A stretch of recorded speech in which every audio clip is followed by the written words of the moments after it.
This channel is part of the History Hits network. Stick around to find out more.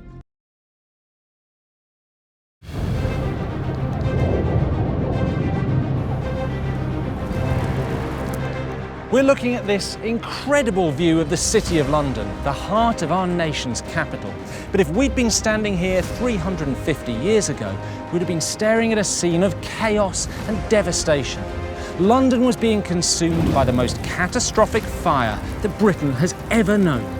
The Great Fire, as we still call it today, was the biggest and most famous fire in our history. It destroyed 87 churches, over 13,000 houses, and caused what would now be £37 billion worth of damage. Over the next 3 programmes, we'll be walking the route of the fire street by street, uncovering new evidence and exploring new revelations from where the fire really started to how many people really died during the most terrible blaze this country has ever known. Here's what's coming up. In this first programme, we're looking at how a tiny spark turned into a raging inferno. That's 1,000 degrees! We'll explore the human tragedy it unleashed and reveal remarkable new discoveries about the things that Londoners actually lost in the Great Fire. So this is actually discoloured because of the fire. That's right. That's amazing. And as I walk the route of the fire hour by hour, I'll see how it devoured houses and churches, workshops and markets, property and people, searing its way into our national story. This is the Great Fire.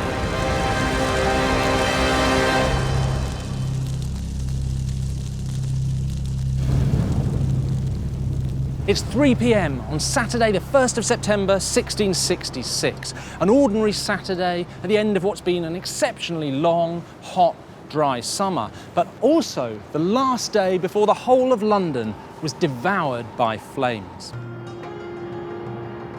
And this area, which today we call Monument, would have looked very different. So forget the office blocks, the cars, the Portaloo down there, forget all of this. This would have been narrow little streets full of people going about their business, getting their supplies and shopping in before the whole city shut down for the Sunday. Now, this street here, well, at the top of that, past these sort of rather ugly roadworks, there was a meat market, and you'd have had carts coming down the hill with all the offal and guts. Now, in the 1600s, they called offal pudding, and that's why they called this street Pudding Lane. The famous Pudding Lane was just one small street in London in 1666. In fact, the city was filled to bursting with 100,000 people living cheek by jowl, and we're going to get to know 3 of them very well. For these 3 Londoners, the disaster would have terrible consequences. And I'm going to get under their skin and uncover how the Great Fire completely devastated their lives. Our first Londoner was a shoemaker called Sybil Tame. We know her story from the records of the school where she lived and worked, Christ's Hospital. On Saturday afternoon, less than a mile away from Pudding Lane, she would have been blissfully ignorant of what was going to happen to the city in the dead of night. In 1666, this whole area was dominated by a school for orphans, Christ's Hospital. Sybil lived and worked on the school campus, making shoes for the orphan children. In fact, her workshop would have been just a few metres from where I am now. A short distance down the road from Sybil's workshop stood London's greatest landmark. This is the courtyard of St Paul's Cathedral. Today it's popular with tourists and city workers alike. But in 1666, the whole place was bursting with booksellers. And if you wanted to get your hands on the latest bestseller, you'd probably pay a visit to our second Londoner, a bookseller called Joshua Curtin. Just half a mile away from Joshua's shop at St Paul's, and only a stone's throw from Pudding Lane, was the beating heart of London's banking elite, Lombard Street. In 1666, it was one of the wealthiest streets in the city, and one of its richest residents was Robert Weiner, who lived where I'm standing right now. Robert Weiner, who'd made his vast fortune as a goldsmith and a banker, is the third Londoner I'll be following.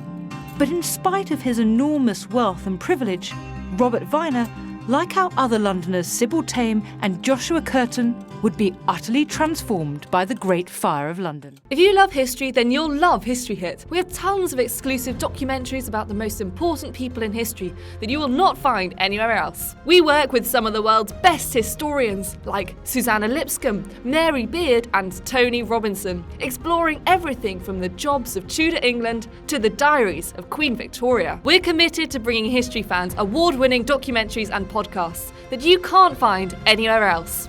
Sign up now for a 14-day free trial, and Absolute History fans get 50% off their first 3 months. Just be sure to use the code AbsoluteHistory at checkout.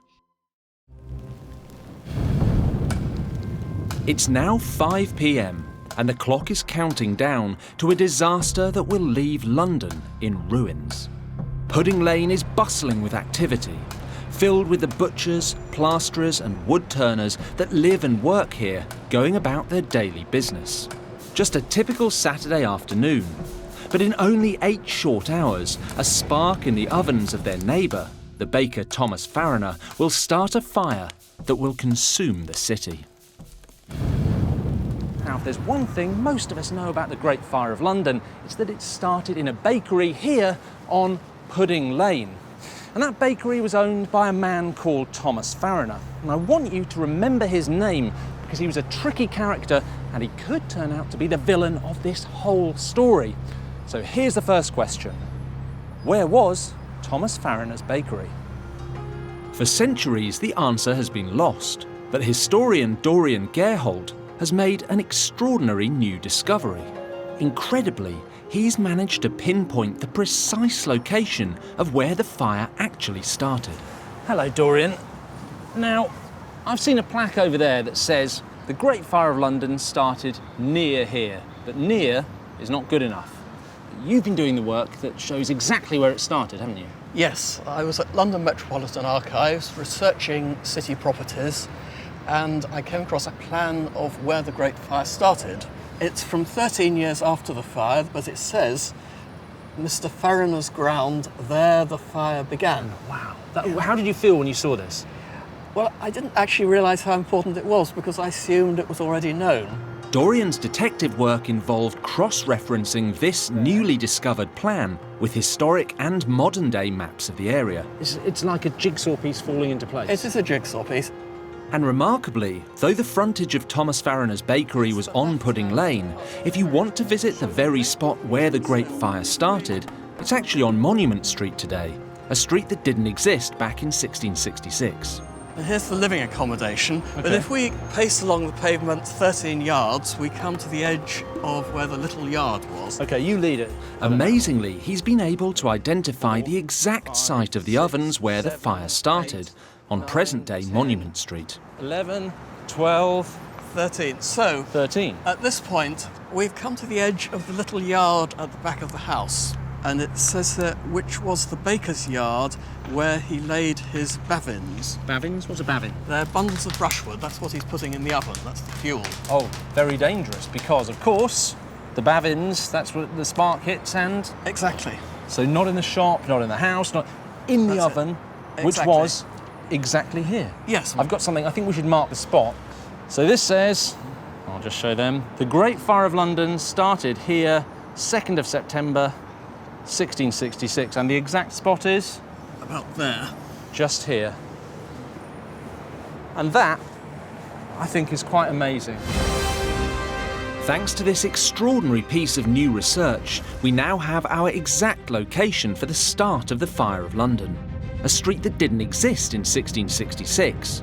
Monument Street, immediately round the corner from Pudding Lane.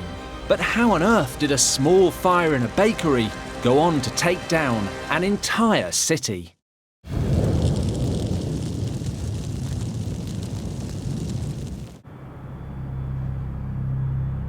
Welcome back. We're uncovering the truth behind the Great Fire of London. Earlier, we found out exactly where the fire started. In Thomas Farron's Pudding Lane Bakery, it's now almost 1 o'clock in the morning on Sunday the 2nd of September. The street is narrow and dark, filled with a mixture of tall, overhanging houses. And as it's the dead of night, the street is empty of people.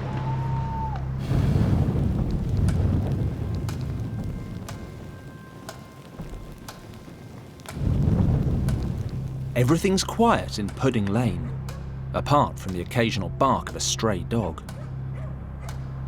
The Farroners finally went to bed an hour ago. Their 23-year-old daughter Hannah was the last to go to sleep after getting a light for a candle. Later, the Farroners would insist that everything was absolutely normal when Hannah went downstairs at midnight and that the fire in their oven was definitely out. But they would say that, wouldn't they? We now believe the most likely cause of the Great Fire was a stray ember which ignited a pile of twigs stored in the bakehouse. Unnoticed, it started to take hold. Thomas Farroner's teenage son and apprentice, also called Thomas, woke up. He realised the ground floor was on fire and immediately woke up his family who was sleeping upstairs.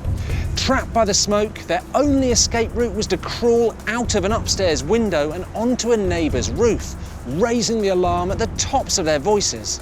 This corner of London sprang into life as people around Pudding Lane realised they were facing their most terrifying enemy, fire. The fire began to spread incredibly quickly, and within minutes it had moved from the bakehouse to other parts of the building, with sparks even leaping towards the houses next door. But why would the fire go on to consume the buildings around Pudding Lane so rapidly? These preserved medieval buildings at the Weald and Doundon Museum are built just like the houses on Pudding Lane would have been.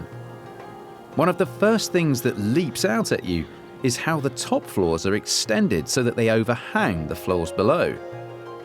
This building technique, known as jettying, might have increased the size of your house, but it was also one of the main ways the Great Fire spread across the city so fast.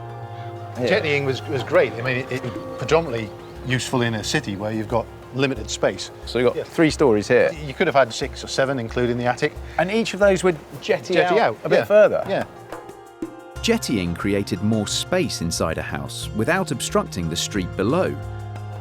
But it did mean that buildings were dangerously close together. In London, you'd have had a street at the bottom wide enough for a cart or a wagon, but at the top, you could probably shake hands with your neighbour. Really? You'd be that close at the top? Yeah. With the tops of the houses packed so tightly, the fire around Pudding Lane could easily jump from jetty to jetty, from roof to roof. It's now 1:30 in the morning. All of Thomas Farroner's bakery is now on fire, and the homes of the blacksmith and glazier who live next door are also starting to catch light. The blaze that started at the Pudding Lane bakery would cause unimaginable damage right across the city, affecting tens of thousands of Londoners. In the 17th century, many of the city's walls were made using a technique called wattle and daub. These were panels of woven wood known as wattle, which were then filled with a mud mixture, the daub. But it was this method of construction that actually helped the houses around Pudding Lane to ignite. At the Exover fire testing lab in Warrington, flammability expert Beth Dean is helping me subject an ancient-style wattle and daub panel to extreme temperatures. You can see the wattle on the inside, the timber. You can also see little bits of straw in there as well. Surprisingly, despite temperatures in excess of 400 degrees centigrade, the wattle and daub panel doesn't ignite. The mud is almost protected. Well, it is. It's protecting that wooden frame on the inside. So it's proving really hard to set it alight. This process is used to test the flammability of materials to modern British standards. And the wattle and daub seems to have passed. The best performance you can get on this test is a Class 1, and it's achieved a Class 1 performance. I mean, there's hardly any damage at all. That's correct. So by today's British standards, this would have kind of nominally passed. That's correct, yeah. It's done Wow. really well. But if they were made of such fire-resistant material, why did so many of the houses around Pudding Lane burst into flames? The answer lies in the fact that many buildings in the poorer areas, where the fire started, were not brilliantly maintained. So, by exposing the wooden wattle behind the daub, all right, in it comes. we can test how flammable these run-down houses in the poorer areas would have been. So we can see there is some action already. It has and it caught has fire, ignited, hasn't it, already? yeah. And you can see the difference. That's less than a minute and it's caught fire. The houses around Pudding Lane were in a similar state of disrepair, making them all highly flammable. And it was only a matter of time before they were destroyed by the fire. It's now 2 o'clock in the morning, and the fire has been raging for almost an hour. Imagine what Pudding Lane would have been like back then. The air would have been thick with smoke, the heat would have been unbearable, and over the ever-present sound of flames, you'd have been able to hear the screams of terrified residents. I guess in 1666, all the buildings around here would have gone up incredibly quickly. A lot of the rundown buildings and houses had old, dry, rotten timbers, exposed wattle in the walls. You really couldn't ask for much more fuel for a fire. But hang on, the authorities knew about this, surely? There'd been fires before. The authorities did know, and they had tried to force people to build with brick, but progress had been really slow, such that in September 1666, the city was still a huge tinderbox. By 2:15, the fire has entirely engulfed Thomas Farron's bakery, and his neighbours, the blacksmith William Walter Smith and Thomas Knight the glazier, barely have time to collect their precious few belongings before their houses go up in flames too. But for most Londoners, the first hint of impending disaster was the sound of church bells. Within minutes of the fire taking hold, the bells of this church, St Magnus the Martyr, just a street away from Pudding Lane, were ringing out in alarm. And the warden of this particular church was actually Thomas Farron the baker himself. I'm meeting Chief Bell Ringer Dickon Love to discover just how important ringing the alarm bells would have been. You don't expect bells to be ringing at 2 or 3 o'clock in the morning. They're the loudest thing you've got. People need to be warned. And therefore ringing the bells was a way to wake people up and make sure that they were aware that all was not right in London. And how important was the ringing of bells in the story of the Great Fire? The bells are in belfries across London, all above the other houses. It's the best way of getting the message across. And if they're rung at a time when you don't expect them, then you know there's something wrong.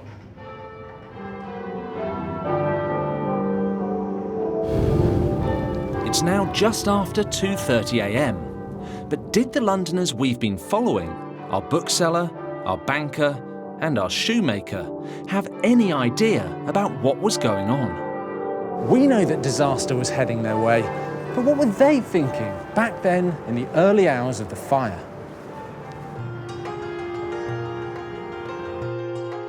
Robert Weiner was one of the most powerful men in the whole country.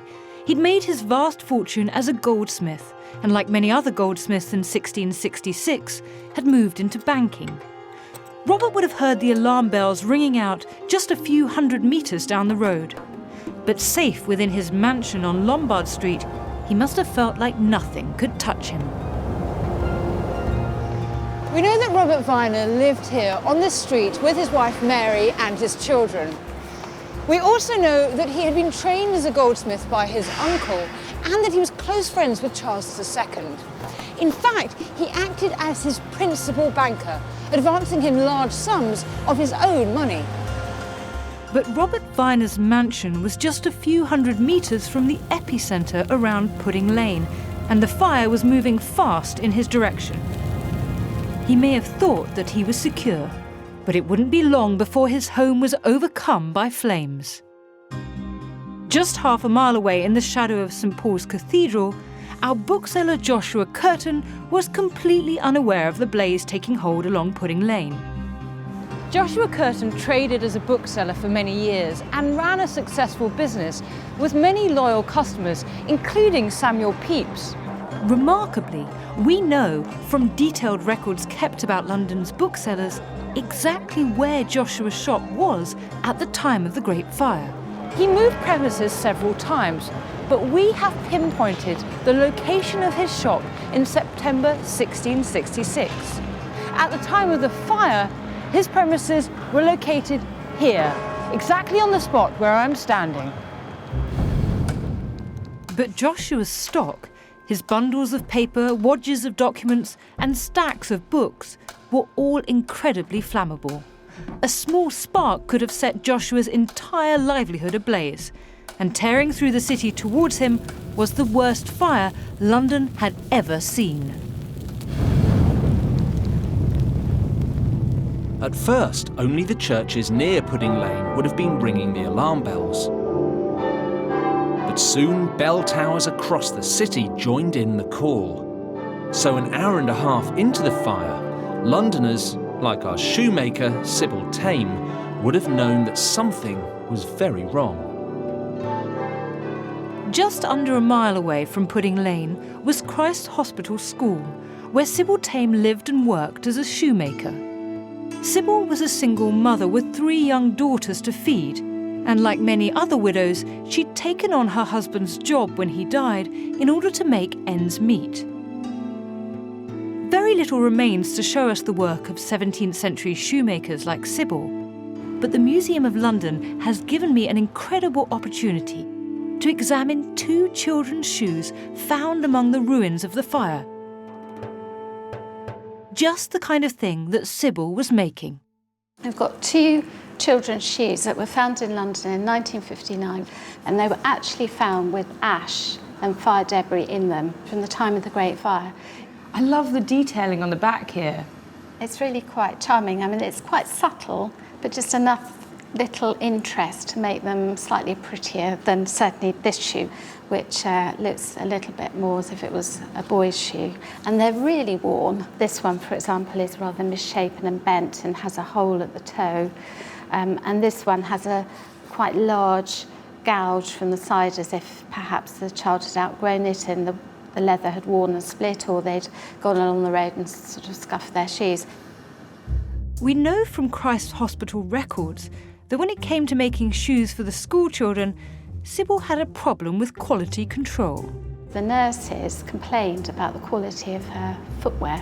So she wasn't very good at making them? The big problem was that the shoes didn't have sufficiently robust soles for the children getting damp feet and then becoming ill.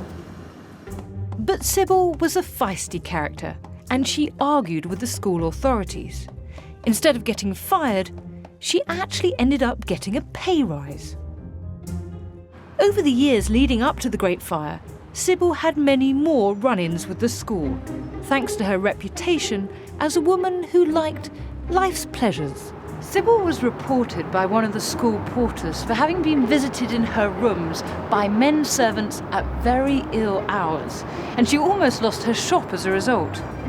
Whatever the truth of these rumours, what I love about Sybil is that she's one of those intriguing characters who reminds us that people in history could be just like us, with their loves and lusts, their flaws and their foibles.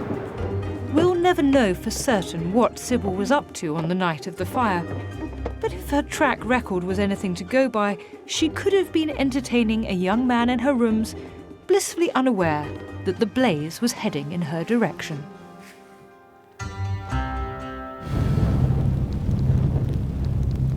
It's now 3 a.m, and whilst 2 of our 3 Londoners were unaware of the extent of the fire, close to its centre, pandemonium was breaking out. There was no fire service to speak of, so instead the streets surrounding Pudding Lane would have been filled with residents using anything they could find to put out the fire. Buckets of water, perhaps even milk, beer, or urine. But in spite of their efforts, the Great Fire had already taken 1 life. The Farron family, Thomas and his 2 children, escaped by climbing out the neighbour's window. His daughter Hannah was badly burned, but she survived. But what happened to their maid? Well, we know she tried to escape by climbing the stairs to the top of the house, but either terrified of heights or overcome by the smoke, she was overwhelmed by the flames. We don't even know her name, but the Great Fire of London had claimed its first victim. And she wouldn't be the last. After the break, we'll discover what happened when the Great Fire tore through one of the most densely populated parts of the city.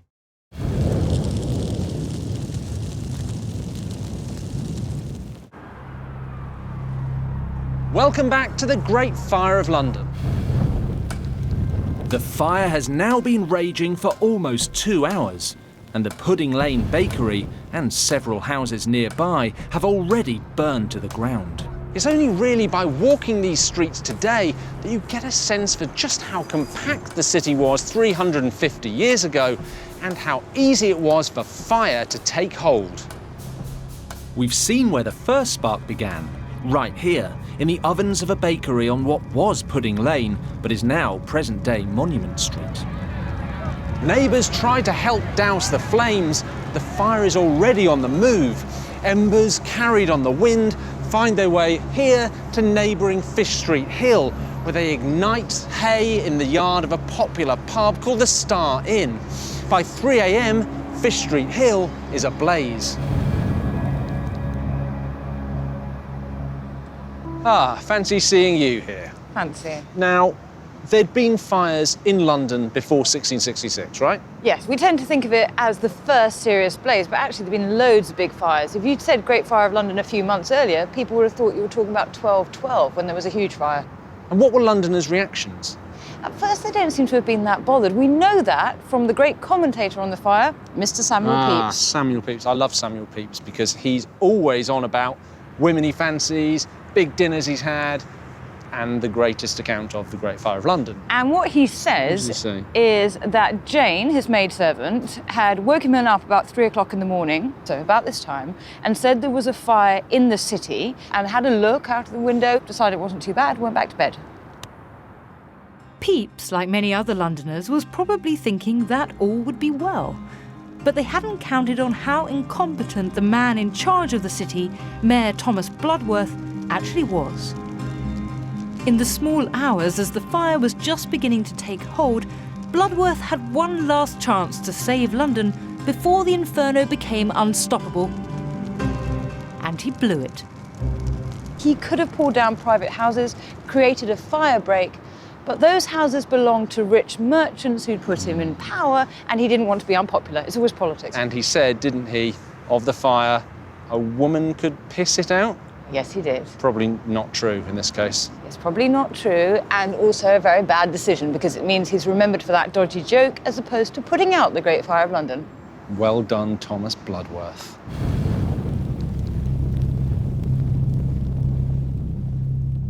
It's now 4 a.m. and the fire's creeping down this road, Fish Street Hill.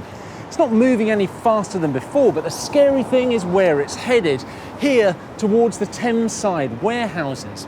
Huge wooden warehouses line the banks of the river, and people live in them. London's poor, sleeping among huge stockpiles of goods. The warehouses were packed to the rafters, full of almost a shopping list of flammable items, paper, hay, and even barrels of tar. These poor London residents were surrounded by some of the most flammable materials imaginable, and they could catch light in an instant. And at 4 a.m, when the fire reached the warehouses that lined the Thames, they suddenly exploded. On the first night of the Great Fire, this place must have been absolutely terrifying. You'd have been able to smell the smoke and see tiny flecks of ash in the air. What's even more shocking is that according to eyewitness reports, the materials in these warehouses spontaneously combusted before the flames even reached them. But how could this possibly happen? I want to find out how raw materials can suddenly ignite without flames even reaching them. And flammability expert Beth Dean is helping me conduct a demonstration with this pot of tar. I'm not going to ignite this. We're only going to ignite the wood and we're going to see if we can make this tar ignite. We're simulating the conditions inside the Great Fire warehouses, which were crammed full of tar barrels. We're going to find out how they would have spontaneously combusted when the temperature got high enough. When a material ignites without any direct flame, it's because the heat is radiating down onto the material and it gets so hot that it just ignites on its own. The temperature is rising and rising. Unburnt fuel that's here in the smoke layer is now starting to ignite, and we call it rollover. You can see the flames are licking across the ceiling, and that's the gases igniting, is it? That's exactly right, yeah. We know ignition is imminent. Oh, yeah, oh, Yeah. boom. Look at that. This is a phenomenon known as flashover. The temperatures have reached a point that means the heat of the room alone is enough to set the tar alight. That was the tar igniting from the radiation going down onto the tar. Oh my goodness. And the flames weren't touching it at all. It just, because of the temperature, just went poof. Yeah. That is scary. And imagine that's one small little glass container of tar. Imagine in 1666 in London, warehouses full of barrels of tar. Absolutely devastating. Nothing had any chance of surviving. It's now 5 in the morning on Sunday the 2nd of September, and the terrifying sound of the warehouses exploding would have been heard right across the city. Actually, the burning of these warehouses is a critical moment in the story of the Great Fire, because this inferno ended up destroying what would now be billions of pounds worth of goods and property. As dawn broke, London was in utter chaos. Most people had stopped trying to put out the fire and were now desperately scrambling to save themselves and their things. Forget community spirit. Now it was every man, woman and child for themselves. People were moving their possessions from house to house, heaving furniture onto carts, lugging stuff on their backs. And the city's churches and cathedrals were becoming makeshift warehouses as people crammed them full with their belongings. But how were our Londoners coping with the turmoil that had descended on the city? Our shoemaker Sybil Tame and bookseller Joshua Curtin were in no immediate danger, but by now, the mansion of our banker Robert Weiner was just 100 metres from the growing Inferno. With a household full of servants at his disposal, he would have had every single one of them ferrying his things out of the fire's path. But his most valuable possessions, his gold and his jewellery, probably never left his sight as he prepared to flee. Another Londoner caught up in the terror that had hit London's streets was Samuel Peeps. Pepys's diary is so intense that it almost seems to freeze this moment in time.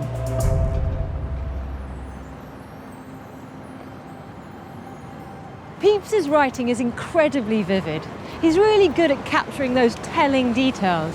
So he talks of the streets full of nothing but people and horses and carts loaded with goods. He's describing a kind of frenzy. He says they're ready to run over one another. So it's as if they've escaped the flames, but now they might be caught up in a stampede, flattened by the crowd.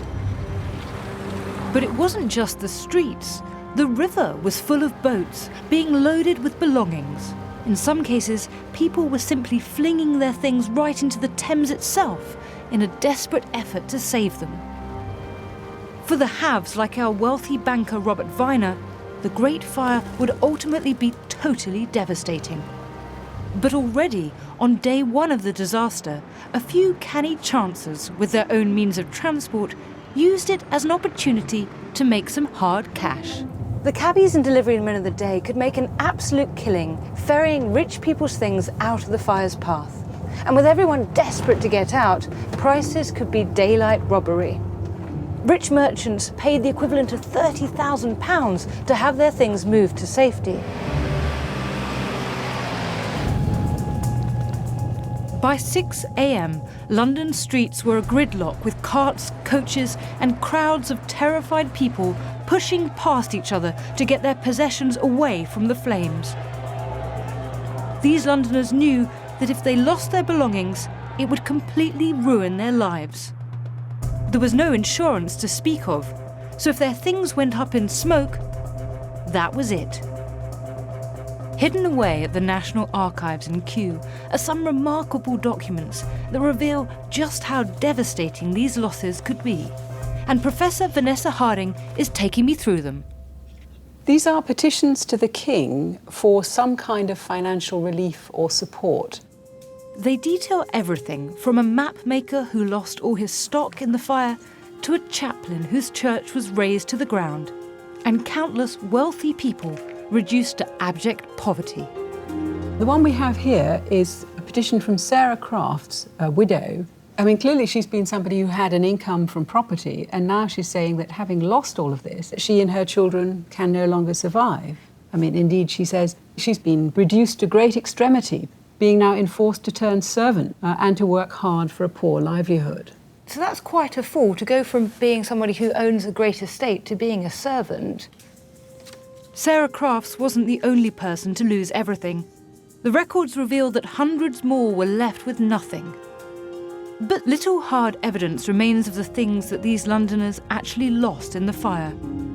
But a few years ago, a team of archaeologists were digging under St Bart's Hospital when they found something fascinating. It was an unusually thick layer of burnt material, showing up as black earth. And within it were some of the only objects known to have actually survived the Great Fire. I'm meeting archaeologist Claire Koeger, who led the excavation. Tell me about these things that you found. So these clay tobacco pipes are covered in charcoal. So this is actually discoloured because of the fire? That's right. That's amazing. What else have we got here? So we've got a belt buckle, and these burnt buttons, which would have fallen off someone's clothes, perhaps gathering their most precious or important belongings, or perhaps they didn't have time. So there's a sense that maybe people were rushing to pull their stuff together, bundling it up, and then a button dropped. That's right. And what's this? This is a beer mug. A beer mug? Yes, from the period. So here we have a real picture. You've got someone sitting there with their leather belt on, and they're drinking their beer, with a pipe in their mouth. You've got a whole picture of life, haven't you? Yeah. You're relaxing at the bar, and then suddenly you hear news of a fire and you run. Yeah, you drop everything and run. It's now 7 a.m, and by now, another Londoner who was dropping everything and running was Samuel Peeps. Although he at first wasn't scared by the fire, he did eventually think he needed to send his stuff away, including his diary. He was away for a week. He must have hated being apart from it, but I guess it's just as well he sent it away, because otherwise we wouldn't have one of the best accounts of the Great Fire. But my favourite Peeps story doesn't involve his diary, it involves his cheese. One of his most valuable possessions was a block of Parmesan, but he didn't send it out of London, he buried it in his garden. Yeah, well, it makes sense. It was a total delicacy at the time. It would have cost a fortune to replace, so of course he did. Now, this isn't actually Pepys's cheese. You don't say. We don't know if he ever dug up his original piece of Parmesan, so, in fact, as far as we know, it might still be buried under London somewhere, probably under, an office block or something, mouldering away. It probably tastes quite nice by now. By 8 a.m, the fire has been burning for 7 hours and has grown into an unstoppable blaze. The scale of the devastation is immense. It's demolished several churches, dozens of warehouses, and countless businesses. It already covers a vast area and it's destroyed more than 300 homes. But there's much, much worse to come.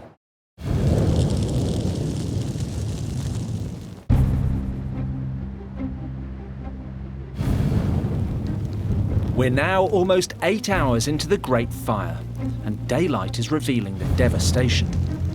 Here at the Thames Street waterfront, the warehouses are burning fiercely.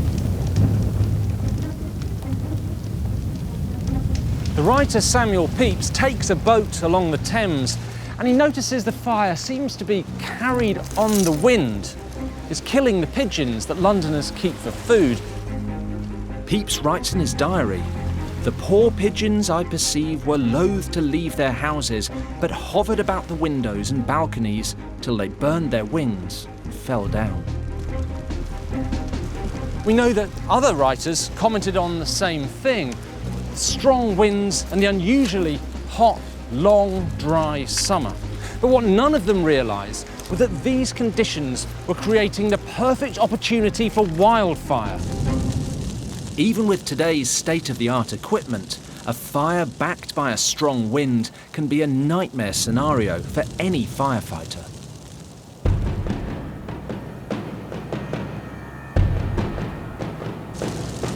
This is the Fire Service College in Gloucestershire, and I'm here to discover why the strong winds in 1666 had such a devastating effect. With the help of fireman Justin Thorne, I've built stacks of wood and paper to mimic the conditions inside the buildings that helped the fire take hold so quickly. You can see we have built something that's ready to go. I'm just going to give it the final touch here with this lance.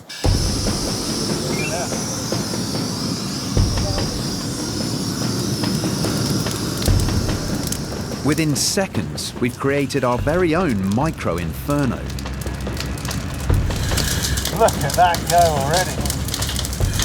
Can we have a look and see how hot that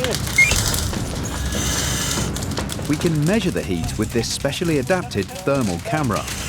452 degrees, so that's a normal fire, temperature-wise. But on that first morning of the Great Fire in 1666, we know the winds really picked up and the fire turned from bad to worse. Something we're going to replicate with this industrial strength fan.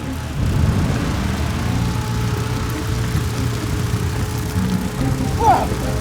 That has happened so quickly! The fan on it, it's changed. It's almost a completely different fire now. That is unbelievable! The oxygen from the wind acts as fuel for the fire, and in just 2 seconds, the temperature has jumped more than 500 degrees. That's gone straight up. Right, so what are we looking at? We're looking at 1,000 degrees. That's 1,000 degrees! 1,000 degrees. That's happened almost instantaneously. The heat of this is absolutely phenomenal. It's almost like it's a flamethrower. Yeah. Wind-driven wildfires like this are still an enormous challenge to firemen today. And it's terrifying to imagine what it must have been like in London 350 years ago. So how would you tackle a fire that's wind-driven like that? It's almost impossible. The amount of resources that you need, you're literally going to have to stand back and you're going to have to wait for the conditions to change. I'm quite shocked at what I've seen here today. The devastating effect that wind has on a fire, making it almost impossible to put out. But think back to 1666 and the wind that was blowing, similar to the wind we created here today. It more than doubled the temperature of the fire. And with the primitive equipment available, it made tackling the fire a losing battle.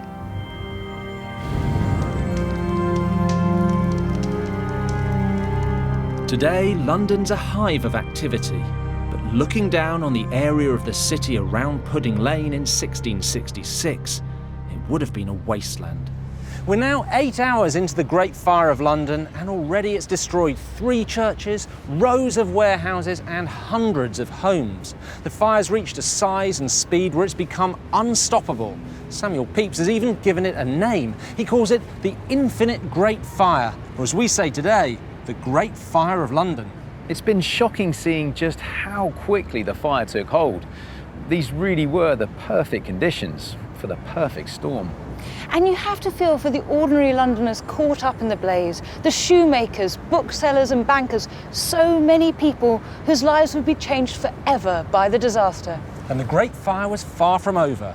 Join us next time to find out how the blaze became an inferno and annihilated some of Britain's greatest buildings. Next time on The Great Fire, the flames are taking on a life of their own and threatening to destroy London's most famous landmarks, even St Paul's Cathedral itself. We ask who was really to blame for starting the fire. They really are the bakers from hell, aren't they? Whoa! And how did the fire reach such extreme temperatures? Well above 1,000 degrees. Hot enough to destroy everything. We've burnt a hole through the iron there. You certainly have.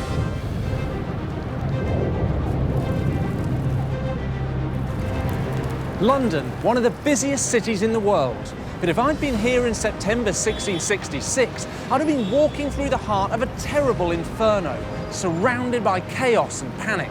The capital was in flames. 350 years ago, the Great Fire raged for 4 days and nights. The streets below us would have been a scene of utter carnage, as nearly all the buildings in the City of London were destroyed.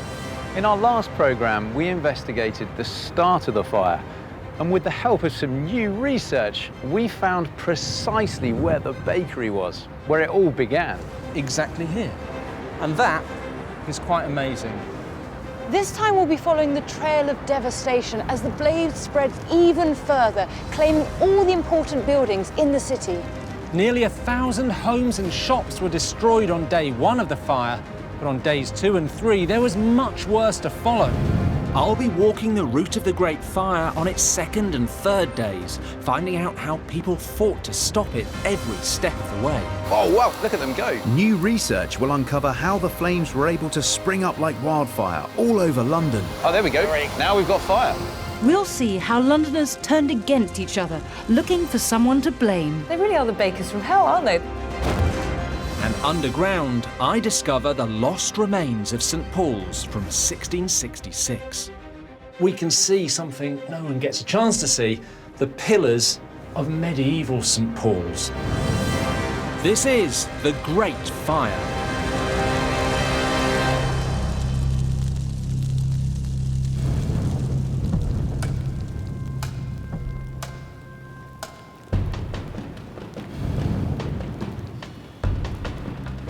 The fire began in the Pudding Lane area in the early hours of Sunday, September the 2nd, 1666, and quickly spread south, devouring the poorer areas and the quayside. But now, on Monday, the 2nd day of the fire, it's moving here towards Gracechurch Street, one of the most glamorous parts of the city. Gracechurch Street is wiped out within a few hours, and the fire keeps heading north towards the heart of the financial district, Lombard Street and the Royal Exchange. If they go up in flames, London's economy is in serious trouble. Suzannah and Rob are exploring how Londoners from every walk of life were caught up in the flames. People are in a state of panic. The city's in chaos. And here at Newgate, one of the 7 London gates leading in and out of the city, there are huge bottlenecks as people desperately attempt to flee the inferno. Early on Monday, all entrances to the city are closed to incoming traffic to help more people to escape. As it spreads, the fire makes no allowance for class or wealth. Everyone, rich or poor, is under threat.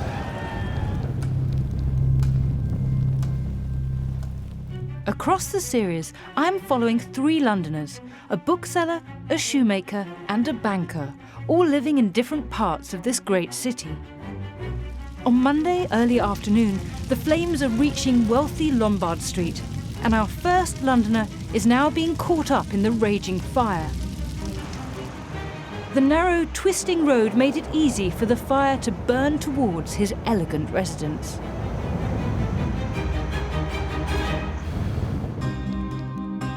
Robert Weiner was a wealthy banker and goldsmith, and one of the most influential men in England. Friends with the king, he even made some of the famous crown jewels. His home was now in serious danger.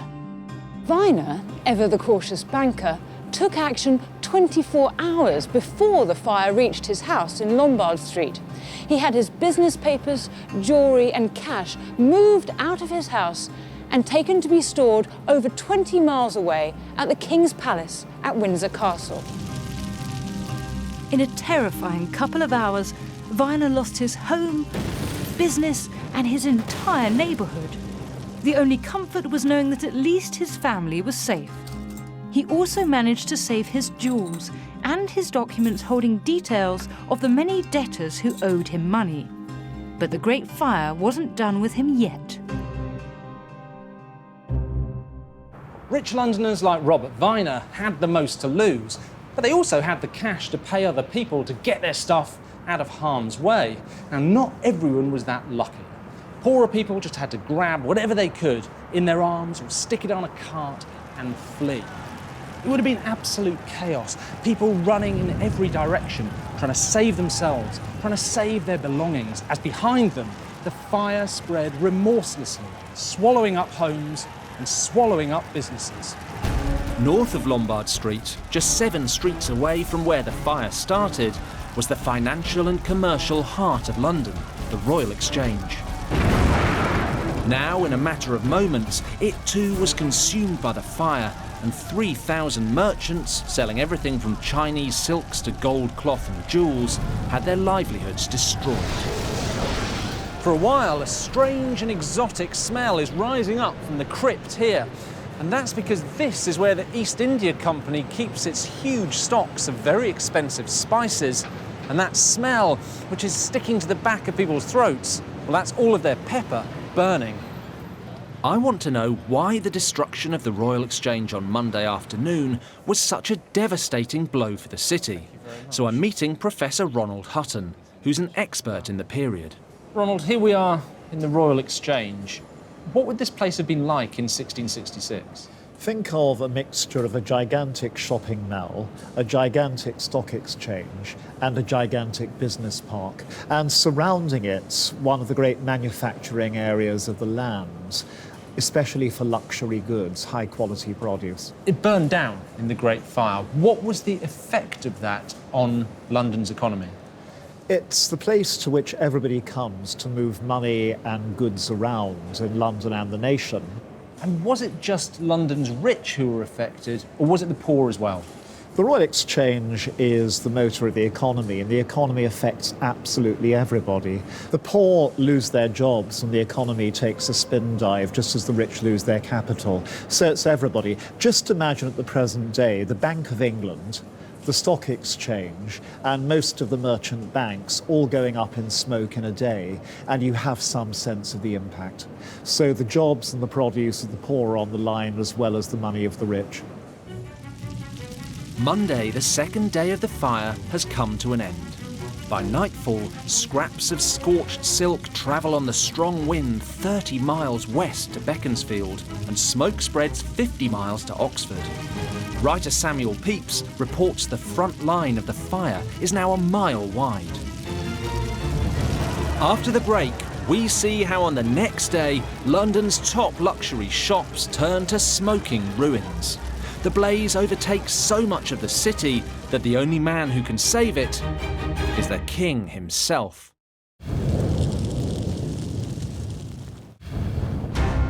It's dawn on the 3rd day of the Great Fire of London. I'm walking in the footsteps of the fire, uncovering the facts behind Britain's most devastating inferno. The first 2 days, Sunday and Monday, destroyed almost half of the city's buildings. But worse is to come. It's now morning on Tuesday the 4th of September, day 3 of the Great Fire, and the day it's destined to cause its most terrible damage. The fire keeps heading remorselessly westwards, blown by the powerful wind. At dawn, it came here to Cheapside, the city's most fashionable road. This was the capital's top high street, packed with traders, merchants and famous taverns. In 1666, just like today, this street, Cheapside, was full of shops. In fact, the name cheap comes from the Old English word meaning market. And as well as being the centre of London's jewellery trade, this was also its busiest shopping area, with a thriving market selling cheese and butter and herbs and fruits, both here and in neighbouring side streets. But early on Tuesday morning, no one's shopping here. All they want to do is save their lives and possessions before the fire gets to them. From St Paul's, our second Londoner, bookseller Joshua Curtin, can actually see the blaze approaching. He's rapidly packing his entire stock of books to take them to safety. The fire's now completely out of control, with around 100 houses going up in flames every hour. Buildings are burning in all directions, and eyewitness accounts tell us the wall of fire is over 30 feet high. Having started in the very south of the city and spread west to Cheapside, the fire's also now reaching the north side of the city wall.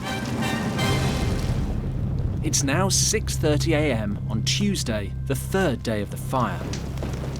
Cheapside is fully ablaze, and by the Thames, the fire's coming ever closer to the Temple. On the previous day, Londoners lost an important battle on the riverfront when it advanced towards Blackfriars. Here at Queenhithe, there would have been absolute chaos.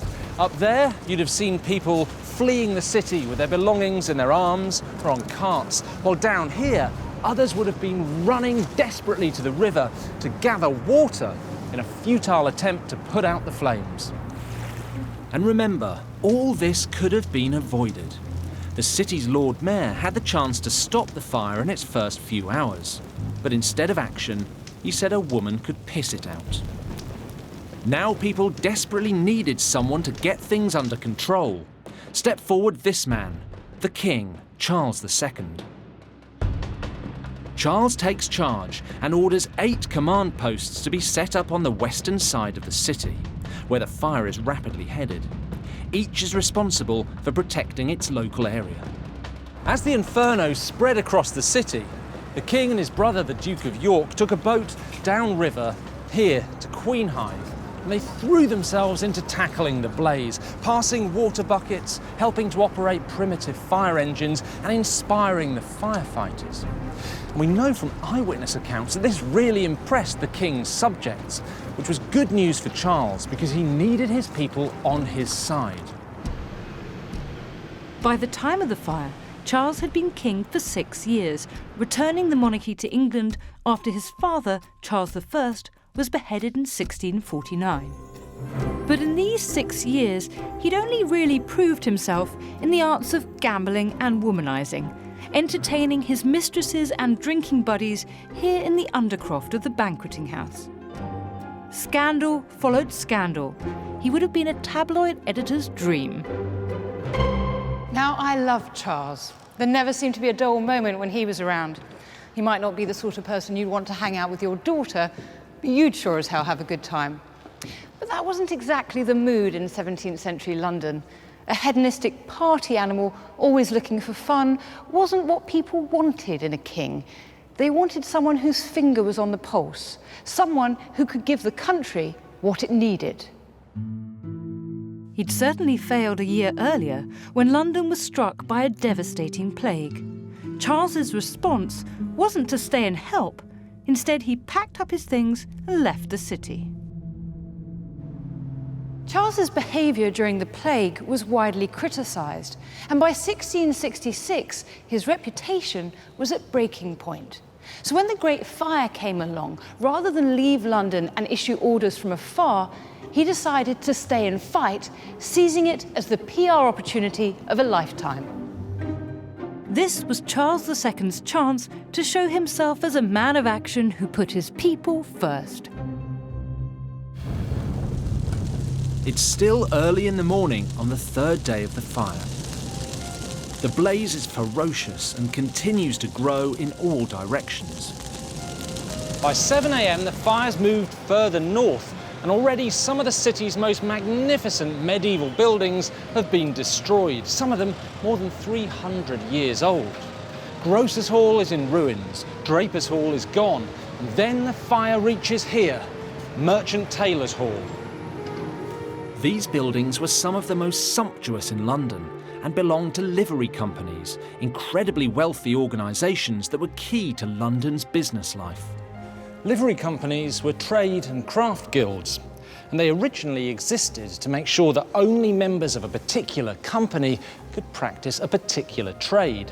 So, for example, if you were a member of this company, Merchant Taylors, then you could work as a tailor and make clothes. Because of their vast wealth, the livery companies also lent money to the king, which gave them even more political influence. When they go up in flames, the city's economy suffers another great loss.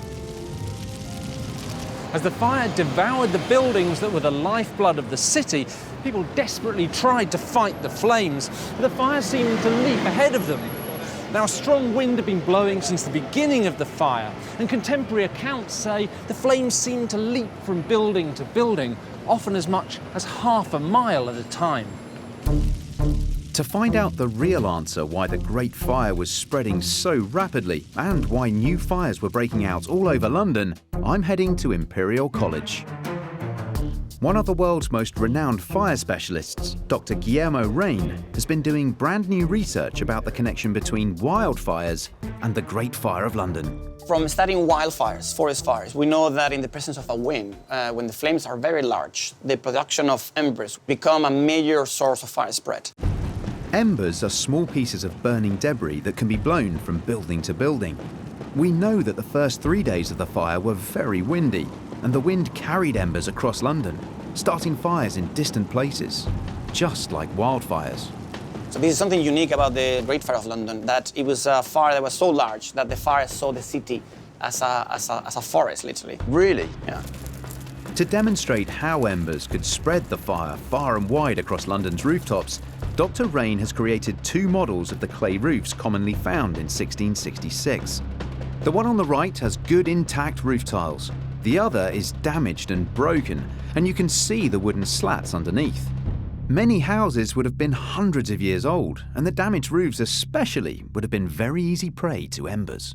At the time where the Great Fire of London really was prolific was quite a poor area of London, so the houses would have been not well maintained, almost slum-like.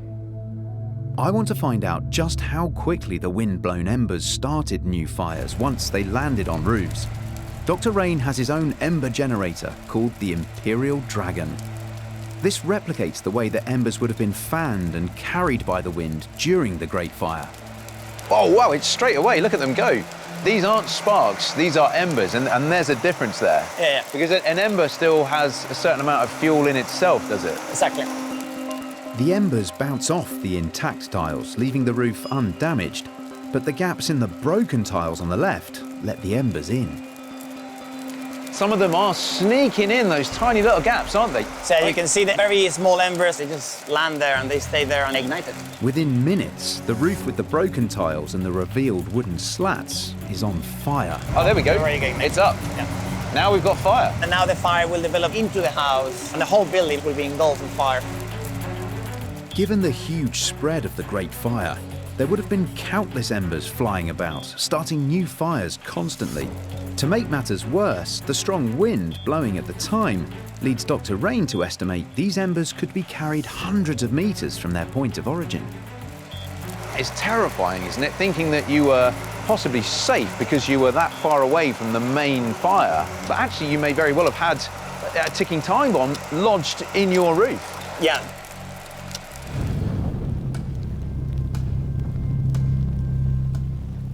It's now noon on day 3 of the Great Fire, and eyewitnesses tell us that the city is covered in a huge cloud of smoke. In fact, if you can see the sun through it, it looks as red as blood. The King's brother, the Duke of York, has set up a command centre here at Bridewell, but already embers are falling all around him. He's soon surrounded by fire and almost overcome. He has no choice but to order his men to flee. In fact, he's lucky to get away alive. And all around him, the city is falling into chaos. But the Duke of York was a trained soldier and well used to dealing with extreme situations. Your everyday Londoner, however, was not. Families were caught up in a living nightmare, and by the 3rd day of the fire, the city was in a frenzy of madness and hysteria. One witness says he saw women and children shrieking in fright, and people running around like distracted creatures. Another account says that Londoners were seized with dread. What I find amazing from looking at these images and reading survivors' accounts is that people don't seem to have behaved any differently to the way that we would do now. We know of individuals even refusing to leave their houses, and others whose brains just seem to shut down, leaving them helpless against the flames. Dr. Sarita Robinson has been studying people's reactions to traumatic experiences. This is a case of what we would call cognitive paralysis, and this is when people become so overwhelmed by what's going on around them that they can't actually process the information and form a rational behaviour, and therefore we just grind to a halt. There's actually one story of an 80-year-old watchmaker who sits in his workshop and refuses to leave. In fact, they find his bones with his keys. Yes, in the case of your watchmaker, then actually what we're seeing is some sort of denial behaviours, perhaps. They don't believe that they're going to be consumed by the fire. So in other words, what's going on, it's a form of psychological comfort to people just to stay put and not think about the fire, although, as you say, these consequences were fatal. It's now 1 p.m. on Tuesday afternoon, and the fire has been raging for over 3 days. With so many people terrified, paralysed or running around, there were bound to be a few chances. Amid the mayhem, one of the greatest dangers to what remained of public order was the prisons. And here, where the Old Bailey stands today, was one of London's most famous jails. It was called Newgate. And as the fire spread, an armed guard marched the prisoners out of Newgate and took them south to safety in Southwark. But of course, some of the prisoners saw this as their perfect opportunity to make an escape, and they scarpered in all directions. Well into the third day of the fire, many other dodgy Londoners exploited the situation by looting. To find out why crimes like these became rife during the Great Fire, I'm meeting Rebecca Radil, who has researched the subject extensively. Rebecca, what I'm really interested in is the fact there's so many petty crimes during the fire. Have you come across them a lot? Yes, and the stories are always quite hilarious, actually. So you get people grabbing goods like tobacco, like brandy. They were goods that anyone could really buy, but they were slightly luxurious as well. It wasn't like buying a loaf of bread. It wasn't a necessity. So if you saw a tobacco shop that was vacant and clearly nobody was there, lots of people would have just picked up these goods. So it's like the London riots, isn't it, where people were sort of helping themselves? Yeah, order has broken down so much that they don't think that they're going to get caught, because actually the maximum punishment for stealing anything over a shilling was death. If there were a vast quantity of people committing petty crimes, how were the authorities going to deal with it? You can't round up the whole of London. No, you can't. So what they did instead was a proclamation was issued on the 19th of September, which basically said, if you've taken anything, whether intentionally or not, just drop it off at Finsbury Park and we'll say no more about it. The looters might have got off lightly, but these were extraordinary times. In such terrible circumstances, who's to say that we would have behaved any differently? It's now 1:30 p.m. on the third day of the fire, and desperate Londoners are trying new methods to halt its progress. They start using gunpowder, but in other parts of the city, the fire rages on. After the break, we'll be heading to St Paul's Cathedral to find out just how incredibly hot the Great Fire got.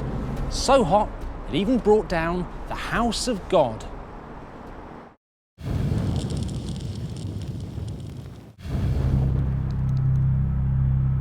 We're exploring the Great Fire of London, uncovering its secrets and feeling the heat behind the most terrible blaze in British history.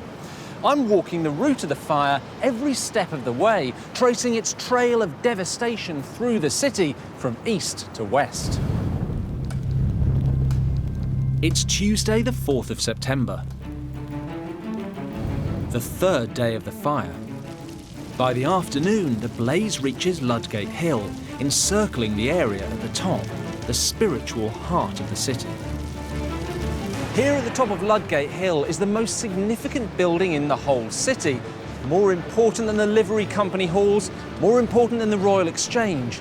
It's London's very own cathedral, St Paul's. And on the third day of the fire, the flames are getting closer and closer. The old medieval St Paul's had been standing for almost 600 years. That's longer than the rebuilt St Paul's we have today. It was not only a place of worship, but also a bustling hub for business. At the time of the Great Fire, St Paul's was the centre of England's book trade. Joshua Curtin was a well-known bookseller who counted Samuel Peeps among his customers. He'd been trading for many years and had a booming business. When news of the fire broke, the booksellers, printers and stationers in this area were deeply anxious, and understandably so. They were surrounded by stacks and stacks of flammable materials, books, rolls of parchment and countless prints and pamphlets. And those flammable materials were their livelihood. Desperate to save their stock, the booksellers decided to hide everything underground, inside St Paul's crypt. Thousands and thousands of books were rushed into the building. Joshua was allocated a spot over here. And over the course of 2 panic-stricken days, he heaved all of his books inside to safety, or so he thought. The booksellers thought the crypt was impregnable, but the cathedral was being repaired and was covered in wooden scaffolding. Tragically, the scaffolding caught fire and St Paul's went up in flames. The fire around the cathedral was so hot that the very stones exploded like grenades. But Joshua might still have hoped that at least the crypt would be safe. That is until, as one eyewitness put it, great beams and massy stones fell on the pavement and broke through into the crypt, destroying all the books.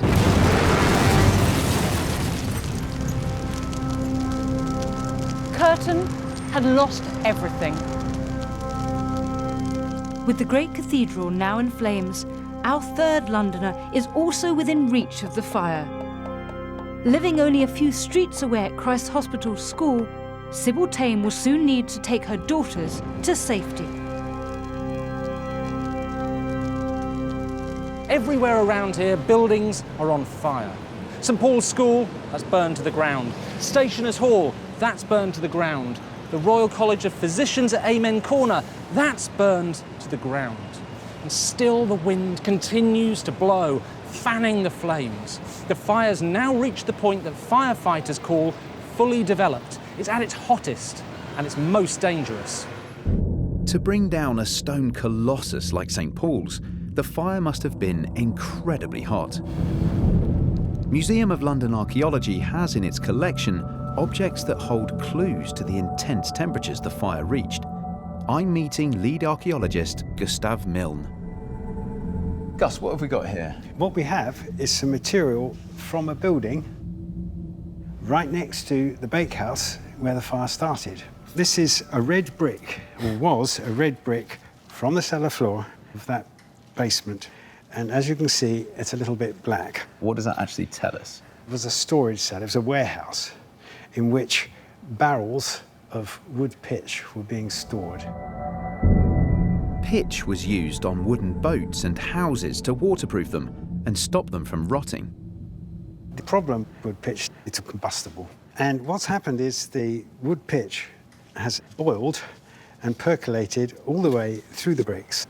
So for pitch to have melted then? That's at least 250 to 300 degrees. Also discovered in the storage cellar were barrels with distorted metalwork, which points to even higher temperatures. For the bottom of the barrels to be carbonised like that, you'd have to have a temperature about 700 degrees. Oh, wow. We've quickly ramped up temperatures there. Yes, yes. In fact, the temperature got so high that the metal not only got distorted, it actually melted. Now, this is a padlock that was discovered by archaeologists and dated back to the time of the Great Fire of London. Now, this would have been made of iron, and you can see the damage on that, and that's fire damage. And to distort the metal like it has done there, the temperatures involved would have been phenomenal. I want to test exactly how great a temperature would have deformed this padlock so much, and so find out how hot the Great Fire became. I've enlisted the help of Eirik Christensen from Imperial College London and Robin Williams, a blacksmith. I've got a padlock here, so can we use the forge here, see what we can do with this padlock? Yeah, certainly, yeah. Eirik, you've got a complicated looking thermometer here, is it? That's essentially exactly it. It's a temperature probe that can go to really high temperatures. This state-of-the-art piece of kit can read temperatures over 1,000 degrees. So it's time to find out what temperature will melt the padlock. So I'm just going to pop that there on the top. Let's see what happens, shall we? I've got Richard behind me here who's pumping the bellows, which is blowing air into our fire, which is giving it all it needs to get up to really, really high temperatures. It's representative of what was going on at the Great Fire of London because of the enormous winds that were going, the amount of fuel that was available. We take a reading after a few minutes. Despite the heat, the padlock looks intact. Look at that glowing away, goodness me. That's a gorgeous color.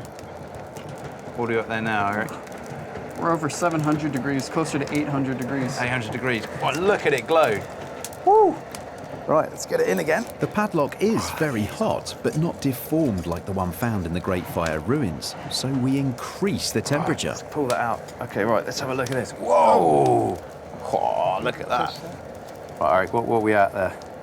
So we are just shooting well above 1,000 degrees right there. It's melted and the metal's burnt. We've burnt a hole through the iron there. You certainly have. Goodness me.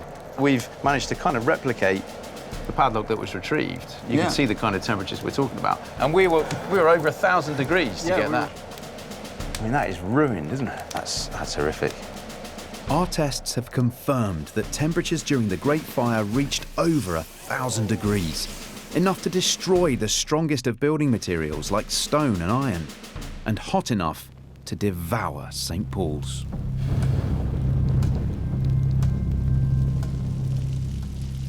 When St. Paul's burned down, the air was so hot, a local thunderstorm broke out and lightning sparked above the blazing building.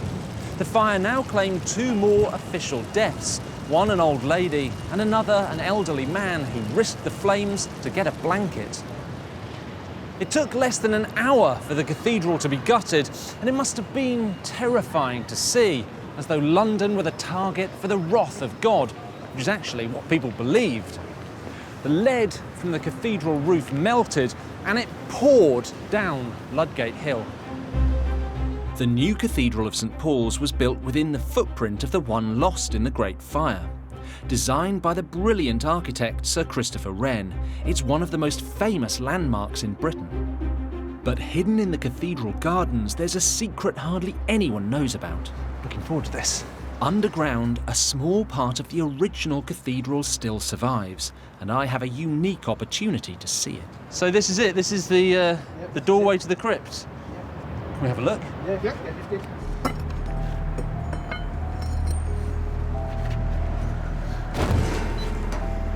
Underneath this manhole cover are the last fragments of the original crypt from 1666, and apparently no one's been down here for decades. So actually, when you look down there, it's pretty dark and grim and looks a bit musty, but, well, let's see for myself. Ooh. Oh, God, it's a bit of a tight squeeze to get down here, actually. Oh. Wow.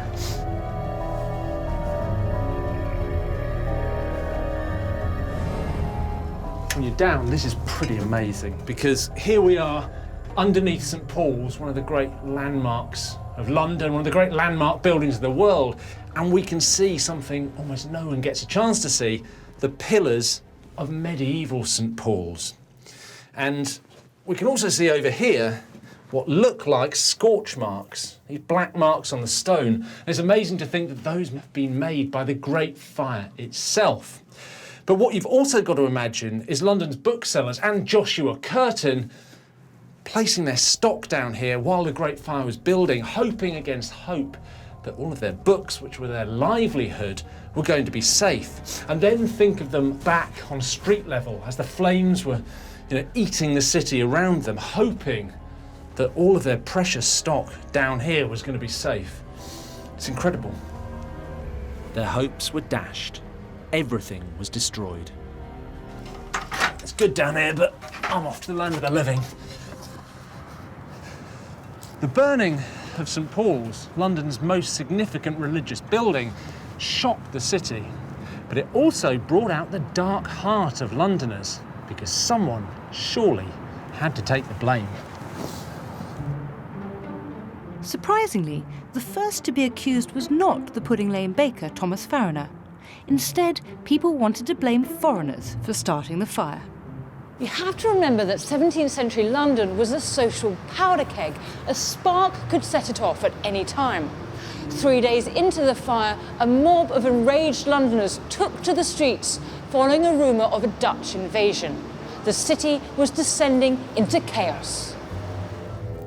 Human beings on the whole like there to be a culprit, and they like to catch the culprit. And so who were the prime suspects? Number one is the Dutch. We're at war with them. Number two, we're also at war with the French, and the French are worse than the Dutch because they're Catholic.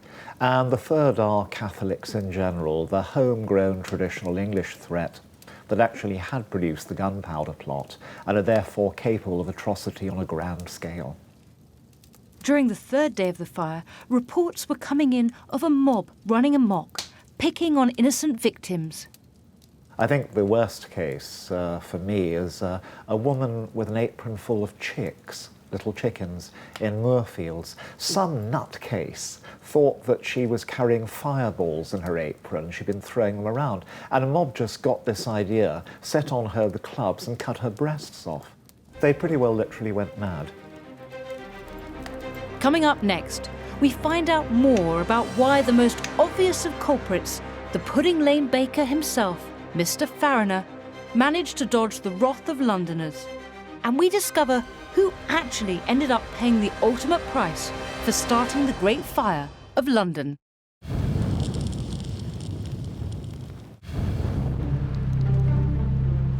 Welcome back to the Great Fire of London.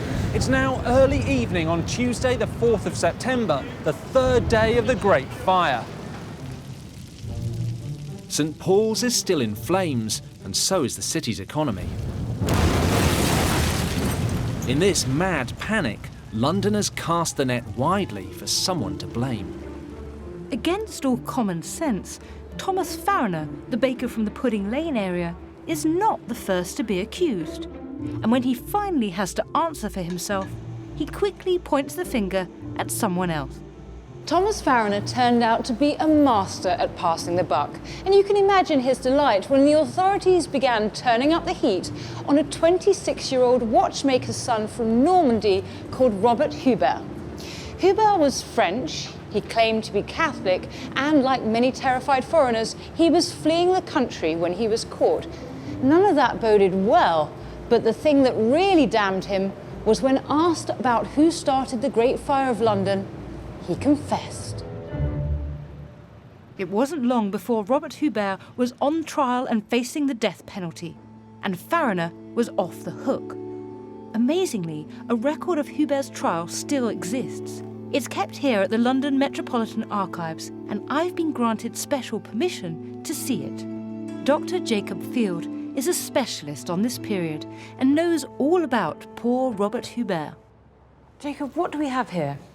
So we have a document here, 350 years old, which is the original trial record of the case against Robert Hubert, the man accused of starting the Great Fire of London. Well, what does it say? So it says here, in Latin, which was used in legal records at the time, that Robert Hubert, lately of London, a labourer, diabolically, voluntarily, maliciously and feloniously started the Great Fire by putting a fireball through the window of a bakery on Pudding Lane. Why did he confess? Well, this is where the story becomes quite sad and a little tragic. Robert Hubert was someone who was mentally unbalanced, and it's very likely that he did it for attention. But if, at a distance of 350 years, you can judge that he probably wasn't in a fit mental state to give a confession like this, why did they believe him? Well, really, they were looking for someone to blame. And also there was another figure who stood to gain by this confession. So have a look at the signatures under the indictment. And these are the people basically saying that this is true and this is what happened. So whose names do you see there? Thomas Farron. Thomas Farron, the baker. Yes, this is Thomas Farron, the elder baker who lives on Pudding Lane. And if you look at some other names, who else do you see? We've got Hannah Farron and Thomas Farron Jr. So the whole Farron family is testifying against him? So, that's right. So all of the Farroners are basically coming to court and saying, we had nothing to do with this. There's no way it's our fault that the fire started. And this man, Robert Hubert, started it all with throwing a fireball through our window. So they're behind this miscarriage of justice. They really are the bakers from hell, aren't they? They don't come out of this well at all. Robert Hubert paid the ultimate price and was hanged at Tyburn Gallows on the 29th of October, 1666. The Great Fire of London had claimed yet another victim. So who'd have thought the Farroners could be so evil? Yes, they must have thanked their lucky stars that poor Robert Hubert was so mentally disturbed that he confessed to starting the fire. And just because they'd signed the indictment didn't mean they'd actually witnessed anything. No, it just meant that they were trying to escape being blamed for starting the blaze. They got away with it scot-free. With St Paul's crumbling in flames, the fire now gets as far as the law courts at Temple. This is over 1.5 miles from the Pudding Lane area where it began. The fire just keeps spreading. But now the fire's coming towards me, heading west along the Strand. The King's brother, the Duke of York, is struggling desperately to fight it. And all around here, houses are being torn down to stop the fire from spreading any further down there, towards the King's Palace at Whitehall. We've already seen our banker, Robert Weiner, and our bookseller, Joshua Curtin, watch their homes and businesses go up in smoke and flames. Now our third Londoner, shoemaker Sybil Tame, is the last to be caught by the blaze. Sybil Tame was a widow who lived and worked at Christ Hospital School, making shoes for orphan children. When the fire started, her workshop was located over 1 mile away from the epicentre of the blaze. Living on the western edge of the city, she must have thought she was safe from harm. But by Tuesday evening, things had taken a turn for the worse. Sybil was so incredibly unlucky. Her workshop caught a few of the last embers from the fire and was engulfed by flames. She must have assumed the fire wouldn't reach her, as we know she'd done nothing to move her things out of harm's way. Or maybe she just couldn't afford the exorbitant rates carters were demanding to move people's things. Sybil lost everything. Her home, her livelihood, even her tools. Sharing the same fate as thousands of destitute Londoners, she now had to find another way to provide for herself and her daughters. It's now the end of the third day, and all over London the fire isn't showing any signs of slowing down. I've come to the eastern part of the city, to one of Britain's greatest landmarks, the Tower of London. Now, at the time of the Great Fire, this place was already nearly 600 years old, but so far it had escaped any damage because strong winds have been blowing the fire west through the city, where it's been devouring everything in its path. But on the evening of Tuesday the 4th of September, the wind changes direction. Now blowing from west to east, the fire is heading straight for the Tower of London. Not only is the tower a symbol of security for the whole nation, it's actually a massive ammunition store. There are over 9,000 barrels of gunpowder in there. If the Great Fire reaches the tower, it's going to go up in one vast, terrifying explosion.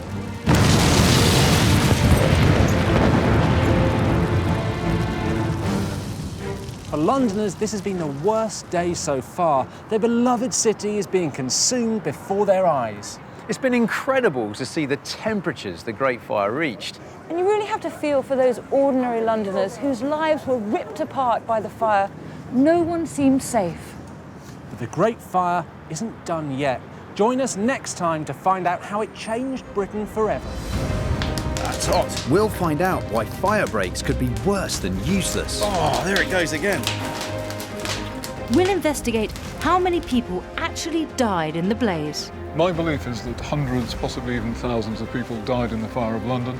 And we'll discover what happened to the Tower of London and trace the fire's final moments.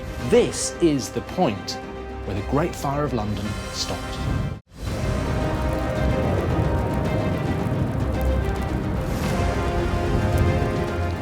Welcome to the Great Fire of London, uncovering the truths behind the most terrible blaze in British history. We're following in the footsteps of the flames and witnessing the devastation the fire unleashed on the capital. 350 years ago, the flames raged for 4 days and nights through those streets behind us. The blaze burned down nearly all the buildings within the city walls. It destroyed homes, livelihoods, and lives. Over the last 2 nights, we've already established exactly where the blaze began. We've followed in the footsteps of the fire, and we've witnessed great buildings fall as the fire spreads through the city, from the area around Pudding Lane to St Paul's. Now in this programme, we'll find out what ultimately stopped the Great Fire of London and how the city rebuilt itself from the ashes. Tonight, I'll be investigating how many victims died as a result of the fire. Can we really trust the official records? The official death toll is just half a dozen people, and to me that is absolutely ludicrous. I'll be examining the desperate measures taken to fight the blaze. Oh, there it goes again. That's hot. And I'll be walking the route in the fire's final hours, tracking down just where the flames went out. This is the point where the Great Fire of London stopped.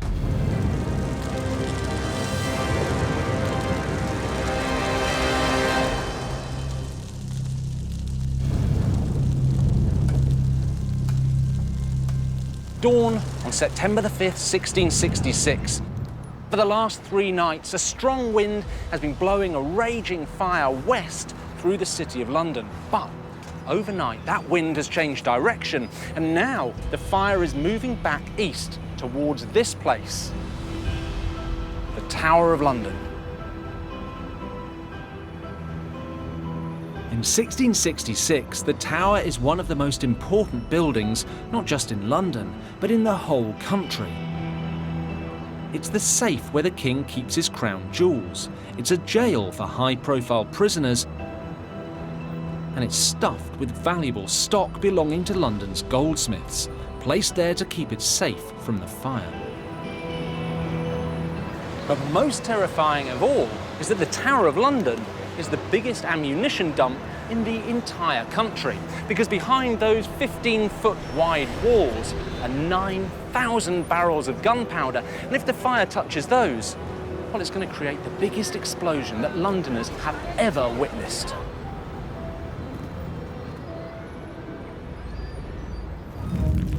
So far, nothing has been immune from destruction. By Wednesday, the city has been on fire for 4 days. From the Pudding Lane area, the fires raged towards the Thames, destroying homes and warehouses before burning the financial centre of the city to the ground, including the Royal Exchange. And then, on the 3rd day, London's most famous building, St Paul's Cathedral, was wiped out by the flames. But as the fire closes in on the Tower of London, it seems that the worst is yet to come. The people around here must have been absolutely terrified. No one's been left untouched, including our 3 Londoners, who we've been following throughout this whole trail of devastation. Across the series, we've been uncovering the fates of 3 very different London residents, who all lived in the direct path of the Great Fire. A shoemaker, Sybil Tame, a rich goldsmith banker, Robert Weiner, and a bookseller, Joshua Curtin. But what happened to them as fire engulfed the city? St Paul's Cathedral churchyard was full of bookshops at the time of the fire. When the cathedral burned down, it took thousands of pounds worth of goods with it. One Londoner who'd lost all his stock was Joshua Curtin. Like many booksellers, he'd been based in St Paul's churchyard, and he had thought that the stone cathedral would be the safest place to store everything he owned. Joshua lost all his books, and with them his livelihood. It was too much for him to bear. Despite having had a thriving business before, he couldn't recover from such a catastrophe. Sinking further and further into debt, he died after the Great Fire, utterly penniless. Robert Weiner, one of the wealthiest men in England, initially fared better. He saved all of his belongings from his magnificent home in Lombard Street 24 hours before the fire burnt it to the ground. Ever the canny businessman, within a few days he was up and running again. But the Great Fire hadn't finished with Robert Weiner yet. Our third Londoner, shoemaker and widowed mother of three, Sybil Tame, was truly unlucky. Her workshop in Christ Hospital was one of the few buildings in her street to be completely destroyed by the fire. She lost everything. We know from records that Sybil took shelter in nearby Christ Hospital orphanage. Made homeless like so many other Londoners, she would have to find a new way to survive.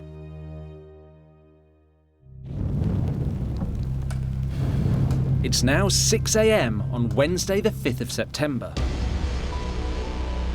And a great fire is advancing towards the Tower of London at frightening speed. The goldsmith stocks worth more than £1 million today, well, they've been moved from here upriver to the King's Palace of Whitehall. And dockers from Woolwich and Deptford have finally arrived on the scene. It's going to be their job to save the tower from destruction. But the newly arrived firefighters have only one reliable source of water, the River Thames. Protecting the tower was by far their biggest challenge. The problem was the technology for putting out fires, well, it was pretty pitiful. In 1666, fire engines were rudimentary, and although they had equipment called fire squirts, which operated like big syringes, they could only hold small amounts of water. There was no proper fire service. In fact, there wasn't much more than long chains of people carrying buckets of water like this up from the Thames.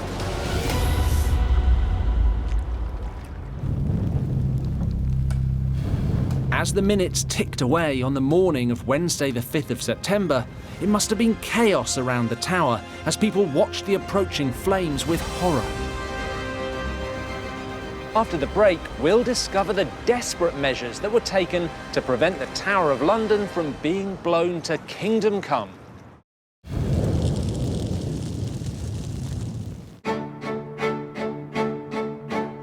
Welcome back. We're now 4 days into the worst fire in British history, and I'm walking the route to its terrifying conclusion. It's now 7 a.m. on Wednesday the 5th of September. Fire has already destroyed the financial, religious and legal centres of the city and over 13,000 homes. It now has its sights on the most important fortress in the country, the Tower of London. I'm meeting historian Professor Ronald Hutton from the University of Bristol. Ronald, why is it so important to stop the fire getting to the Tower of London? Because it's the biggest government munitions store in the entire country. There are hundreds of barrels of gunpowder there. If the fire detonates those, it'll be like a low-level nuclear device. All the housing for miles around, all the shipping in the Port of London and London Bridge are going to vanish in a flash.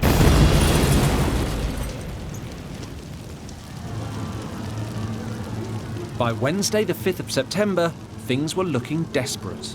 The path of the fire had to be stopped by any means necessary. But what methods were available, apart from buckets, in 1666? Now this is the modern day equivalent of what was called a fire hook. This is actually much smaller than what was used back then. Theirs were about 3 times the length of this, much heavier. It would take up to 3 men to actually carry the thing.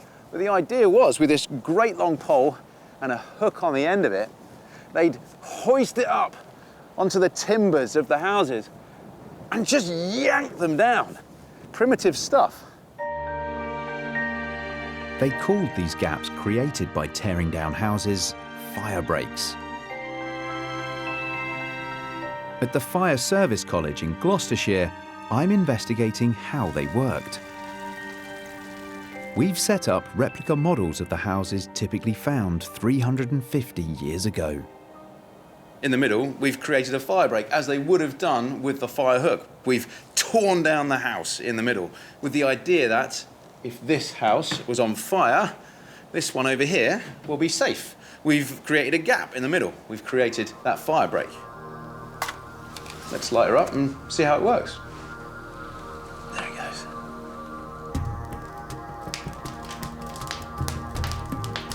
Just like in 1666, the house is ablaze within minutes. What a sacrifice to have to make, to have your house reduced to rubble for the sake of London. There was no insurance at the time. With no fire brigade and only basic equipment, fire breaks were one of the few weapons that could fight the fast-moving flames. But this method had a fatal flaw. Oh, things are moving. God, that is an intense fire now. The flames quickly spread using the remains of the building in the middle. By leaving the debris from the torn-down house in place, the firefighters had provided even more fuel for the fire to feed on. I'm not holding out much hope for how long that house stands up. For the first 2 days of the Great Fire, Londoners desperately pulled down houses, but couldn't clear them away in time. This made it easier for the blaze to spread to the next house. Oh, there it goes again. Oh, yeah, that's hot.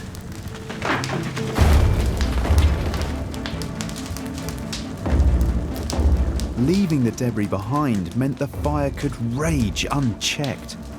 Radical measures were needed.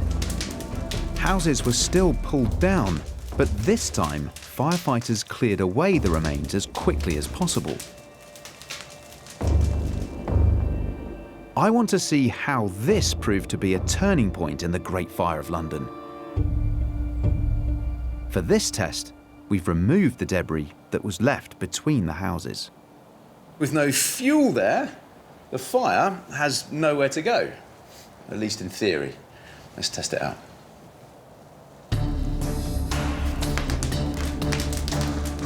You can see the flames kicking out the right-hand side of the house, but because we've removed all the debris in the fire break, they have nothing to catch hold of. That fire is being contained on that one house. The one on the right, still very much intact. Oh, the house is coming down.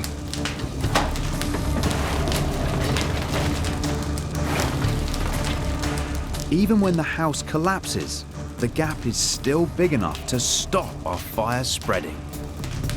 If only they created these fire breaks early on in the Great Fire of London. Well, you can see right there, the fire has been prevented from spreading over to the next house.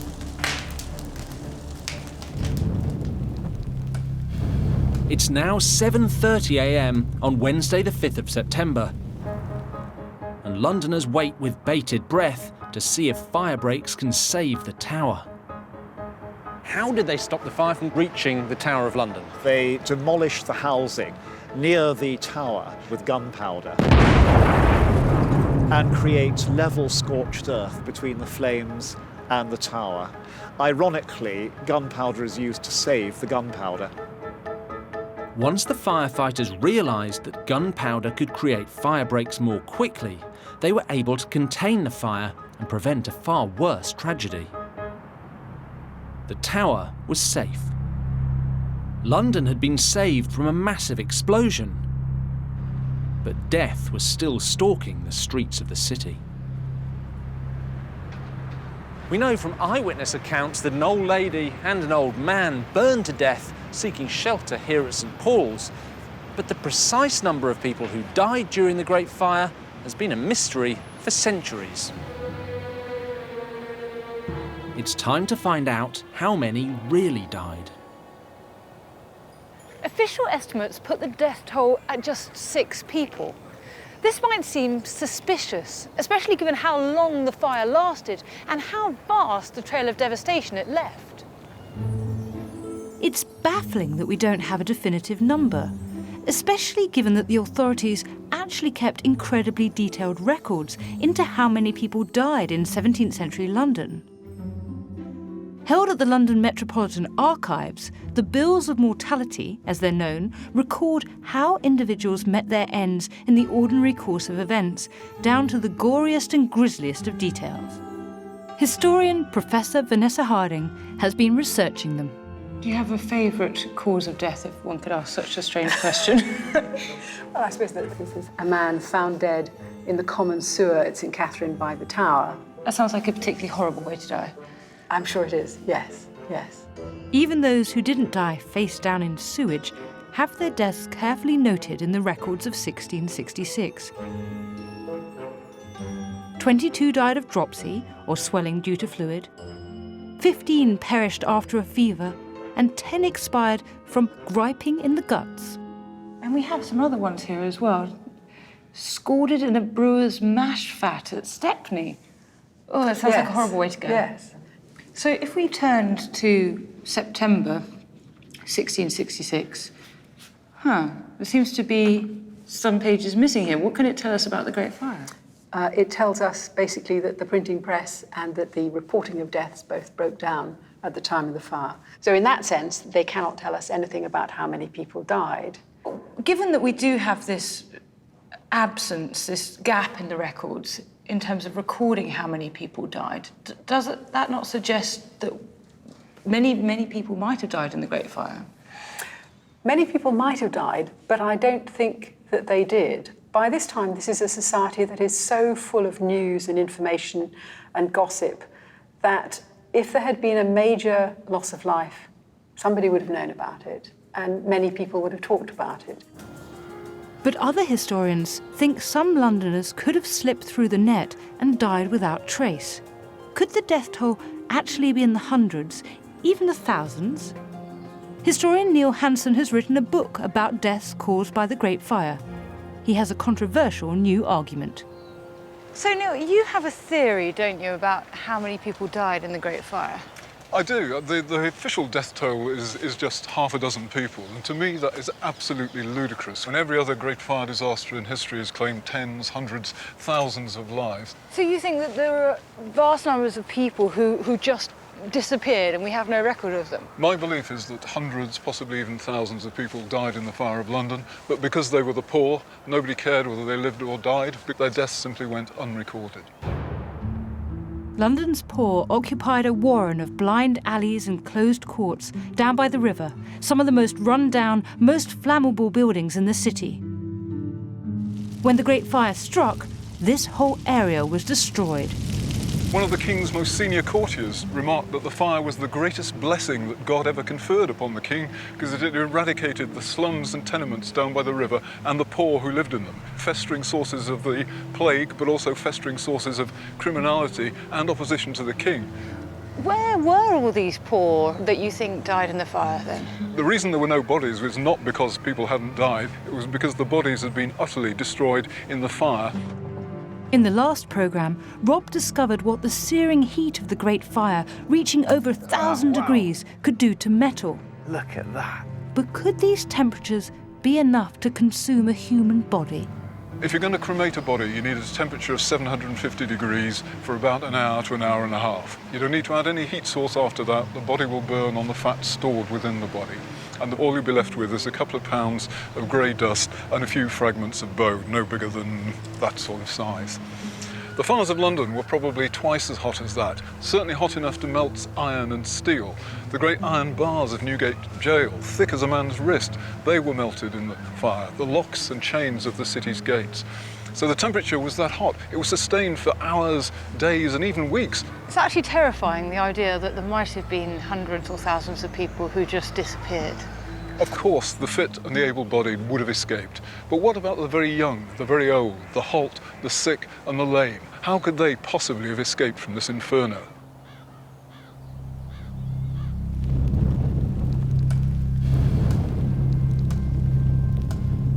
By Wednesday afternoon, tearing down whole streets and clearing the rubble to make fire breaks is beginning to work.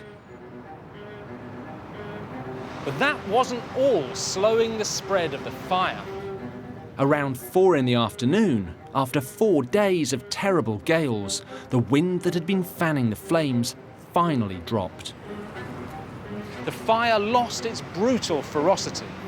Little by little, house by house, the Great Fire came under control as the falling wind and the fire breaks did their work.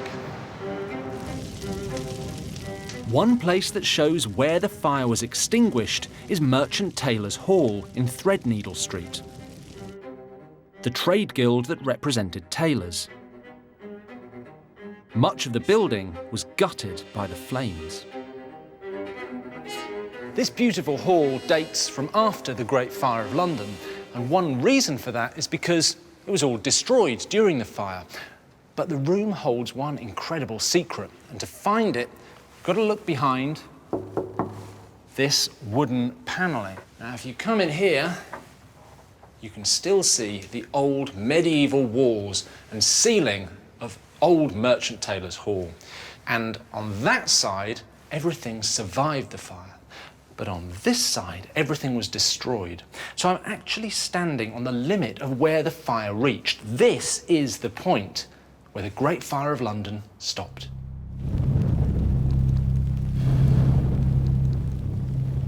By Wednesday evening, with 2/3 of the buildings inside the city walls destroyed, tens of thousands of people made homeless, and what would now be billions of pounds worth of property destroyed, the Great Fire was finally over. But the city was on its knees. And for those who'd survived, in many ways, the worst was yet to come.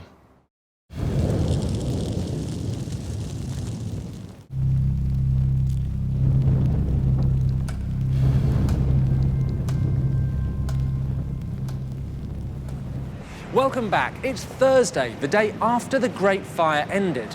Now, the flames may be out, but the city is broken and the people have been battered.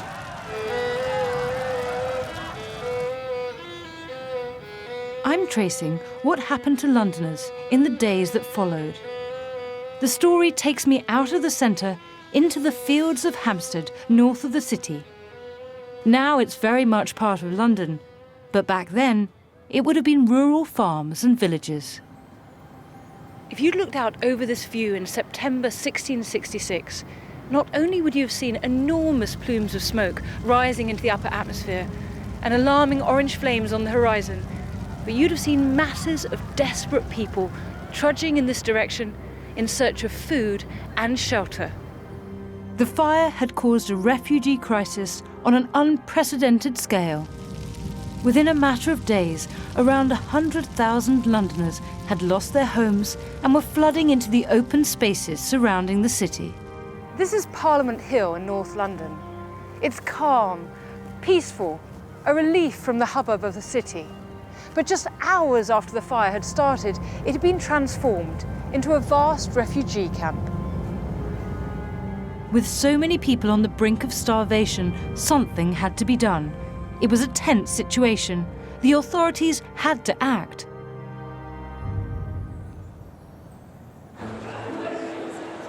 I'm finding out what happened with food historian Mark Meltonville. Mark, there must have been a real food crisis after the fire. Is that right? Yeah, no, it's a disaster. Upwards of 100,000 people homeless. And the one thing they haven't got is anything to eat or anything to drink.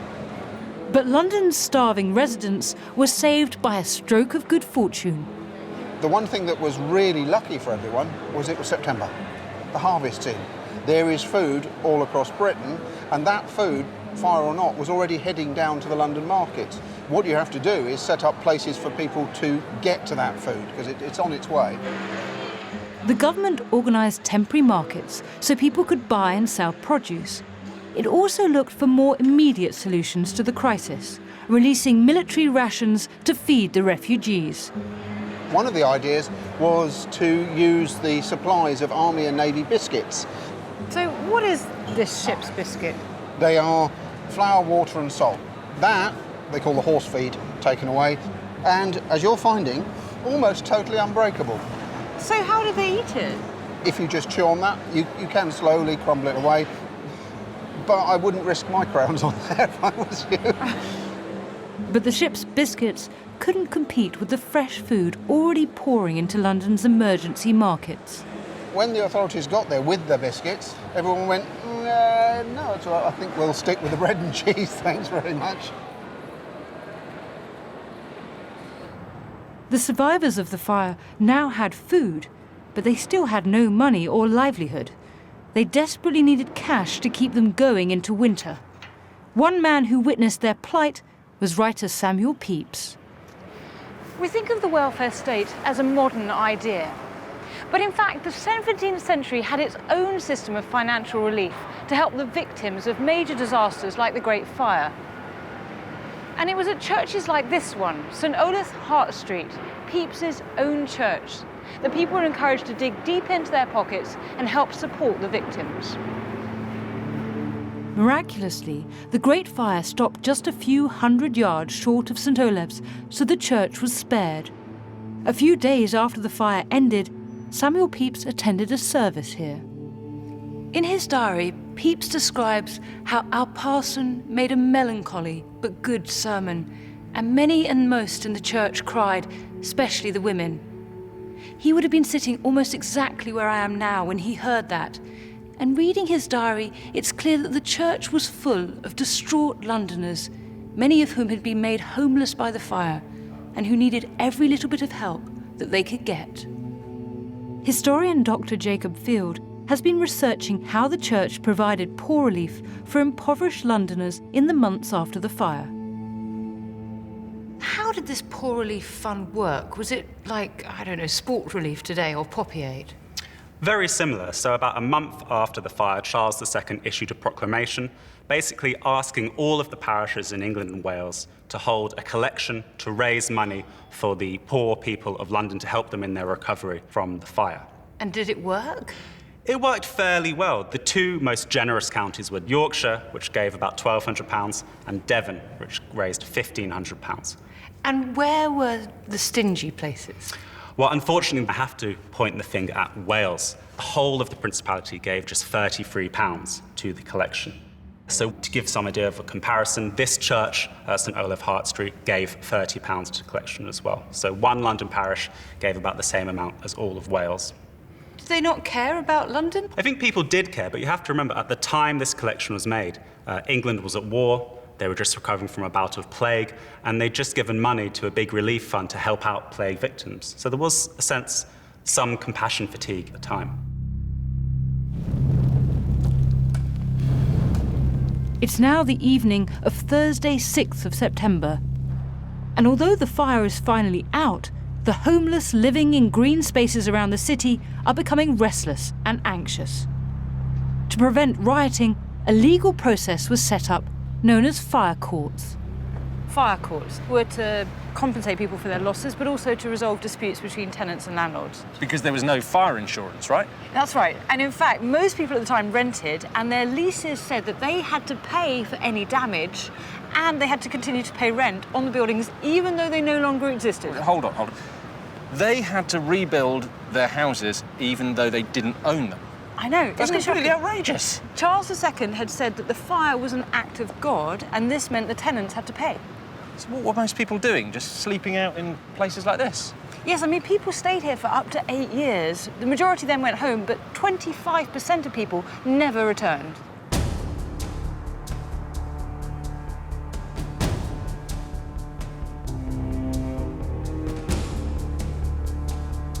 We've been following the stories of 3 Londoners, tracking down their homes and finding out how the Great Fire changed their lives forever.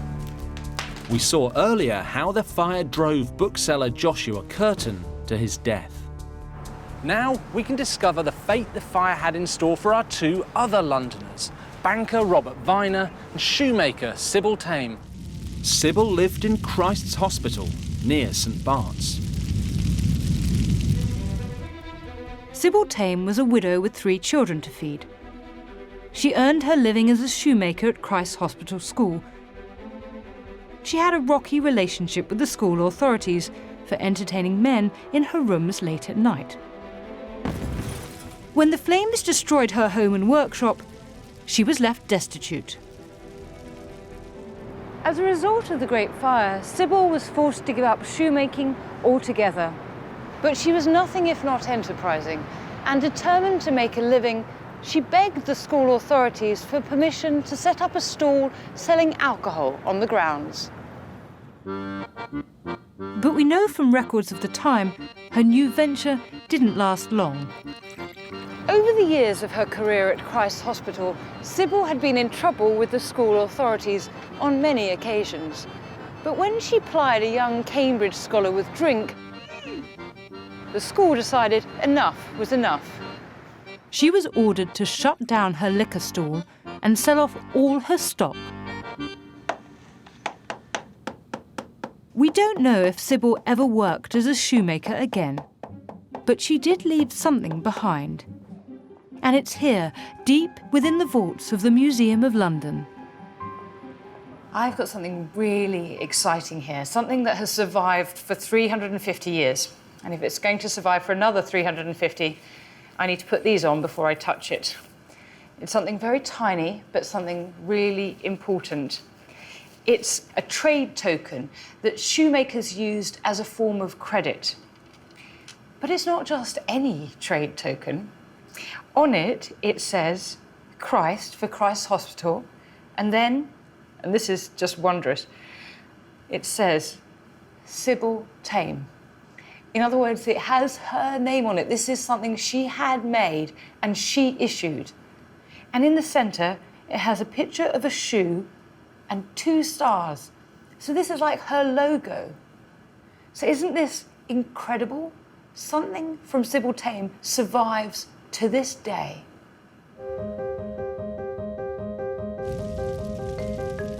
Over in Lombard Street, our third Londoner, wealthy goldsmith banker Robert Weiner, had made a very smart decision.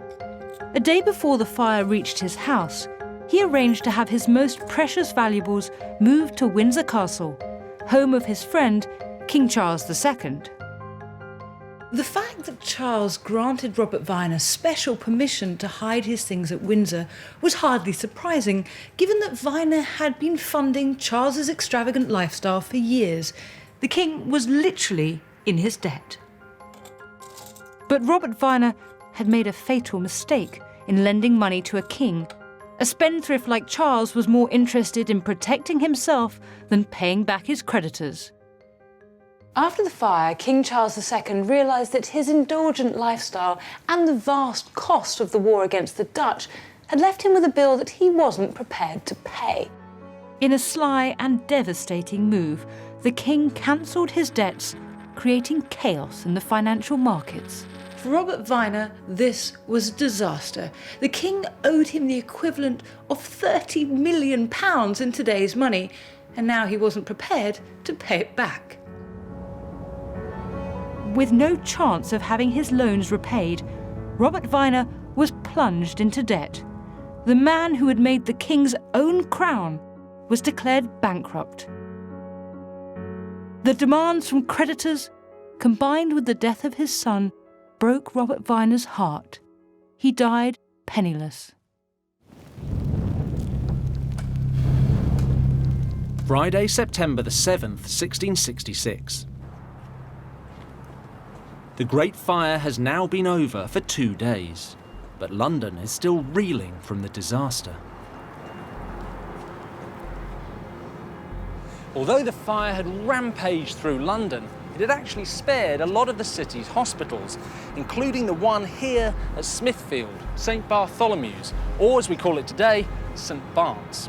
Now we know from eyewitness accounts that men were turning up here wounded and sick, presumably with very serious burns, and they were treated with a variety of extraordinary remedies. At the time of the Great Fire, modern medicine didn't exist. Medical care was still based on ancient theories and herbal remedies administered by the pharmacists of the day, apothecaries. People at home also concocted their own treatments using plants, honey, and even snails. The Royal College of Physicians has a collection of handwritten books containing remedies for burns that would have been used during the Great Fire. I'm meeting Dr. Henry Oakley. I've got one recipe here. Against a burn or scald, first to fetch out the fire. Fetch out the fire means fetch out the heat, to remove the pain. OK. Apply the juice of the dung of a horse at grass. So there's a bit of horse dung juice there. Oh, it really is quite powerful. Would this have had any benefit to a burn? This would be full of bacteria. If you put this on anything more than just a superficial scald, it would cause you to have septicemia and you'd be dead in a few days. So rather than treating the burn, you'd actually cause it more harm? Absolutely. Yeah. And it's in one of the recipe books. Back in 1666, one of the other recipes featured ground ivy. I'm going to have a go at mixing up the treatment myself. Boil the juice of Gilgoy by ground, which is a type of ivy. Ground ivy, yes. Called alehoof, in cream till it comes to an oil and apply it till it be whole. So we have some alehoof or ground ivy here. Let's try that. Alehoof would remove scabs and things like that. So you put it on and it would help get rid of those incrustations. So you'd have pink raw flesh, which would heal up nicely. I grind down the ivy until it produces an oil and mix it with cream to form a paste. It says go on putting this on until the burn is whole. So if I get a little bit out of here. Yes, stick it on. Get that on there. Let's pretend I have a burn here on my wrist. Yes, you could apply this to it like that.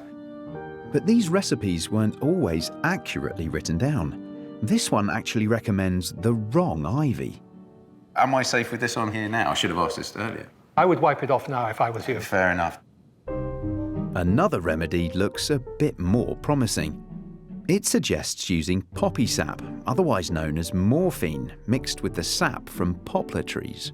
Poplar ointment would still be effective to this day. The pain of the burn would have been well dealt with by morphine, and the sap of the poplar tree would be sterile, have no bacteria in it, and it would resist infection. That sounds a lot more applicable than our horse dung juice. Absolutely.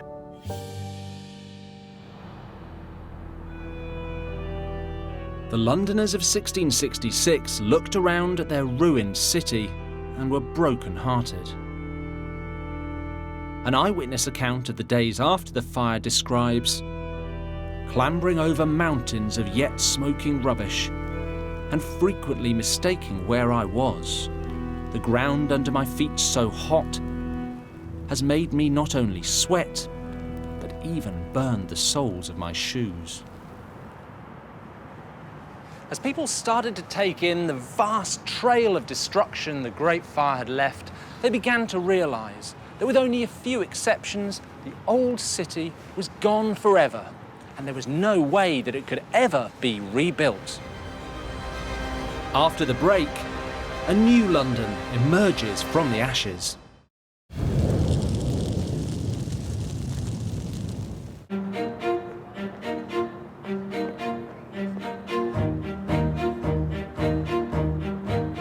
Welcome back. And finally, we've moved forward a few months from all the terrible destruction. The flames are out, the wounded are being tended to, and care for the vast number of refugees is actually surprisingly well organised. It's time for London to look to the future, to rebuild itself from the ashes. The city had learned a hard lesson from the damage caused by the Great Fire. From now on, stronger fire regulations came into force, and there was more control over home building. New houses had to be made from brick and not from flammable timber. Wooden window frames were no longer allowed to jut out from walls, and wooden jetties like this one, they were banned to stop flames leaping across narrow streets. The number of stories a house could have was also restricted.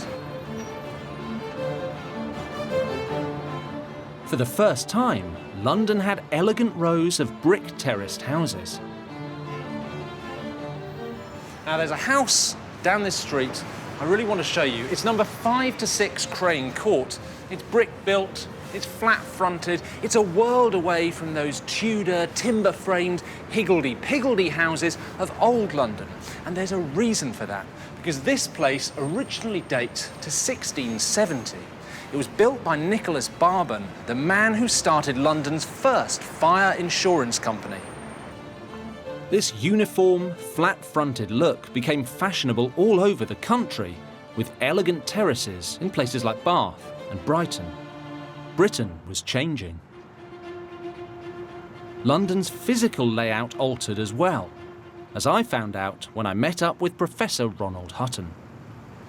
Ronald, how did the Great Fire change London's landscape? Well, there is no London anymore. London is buried under 6 feet of charred rubble. Some of this can be shipped upriver and dumped, but most of it is spread across what have been the houses and the streets to level the ground, and that prepares the way for the rebuilding. And who were the key characters behind the rebuilding? Well, my hero is a guy called Robert Hooke, who is just a brilliant surveyor, and realising the priority is to get the city working again, he rapidly goes out with planning, cordoning off, plotting, and this means the city gets rebuilt with amazing speed. So presumably this was a great opportunity to reimagine London? Oh, it certainly was.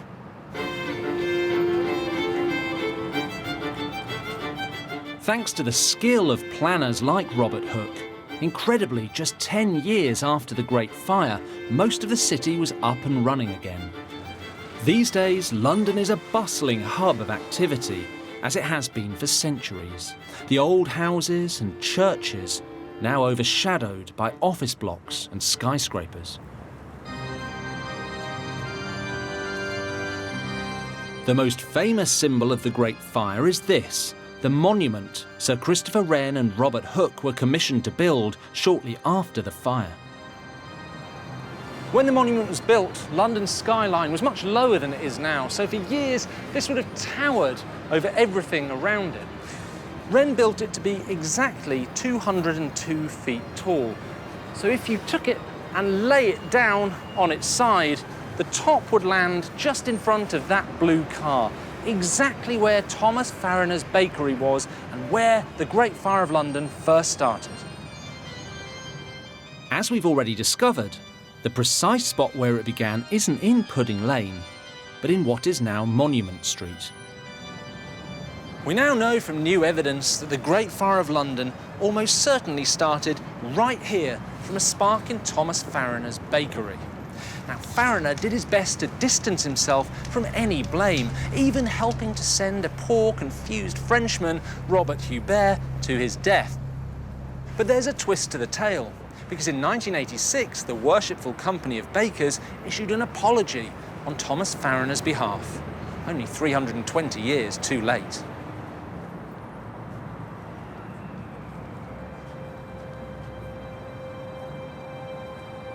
But for me, the monument symbolises something far more poignant. Now, I look at the monument now, and I can't help thinking about a lost London, and of the heroism of all the men and women and children who did their best to battle the blaze. People like our Londoners, who lost everything as a result of the fire. And it makes you realise that the Great Fire of London is a part of our national consciousness and of our whole country's history.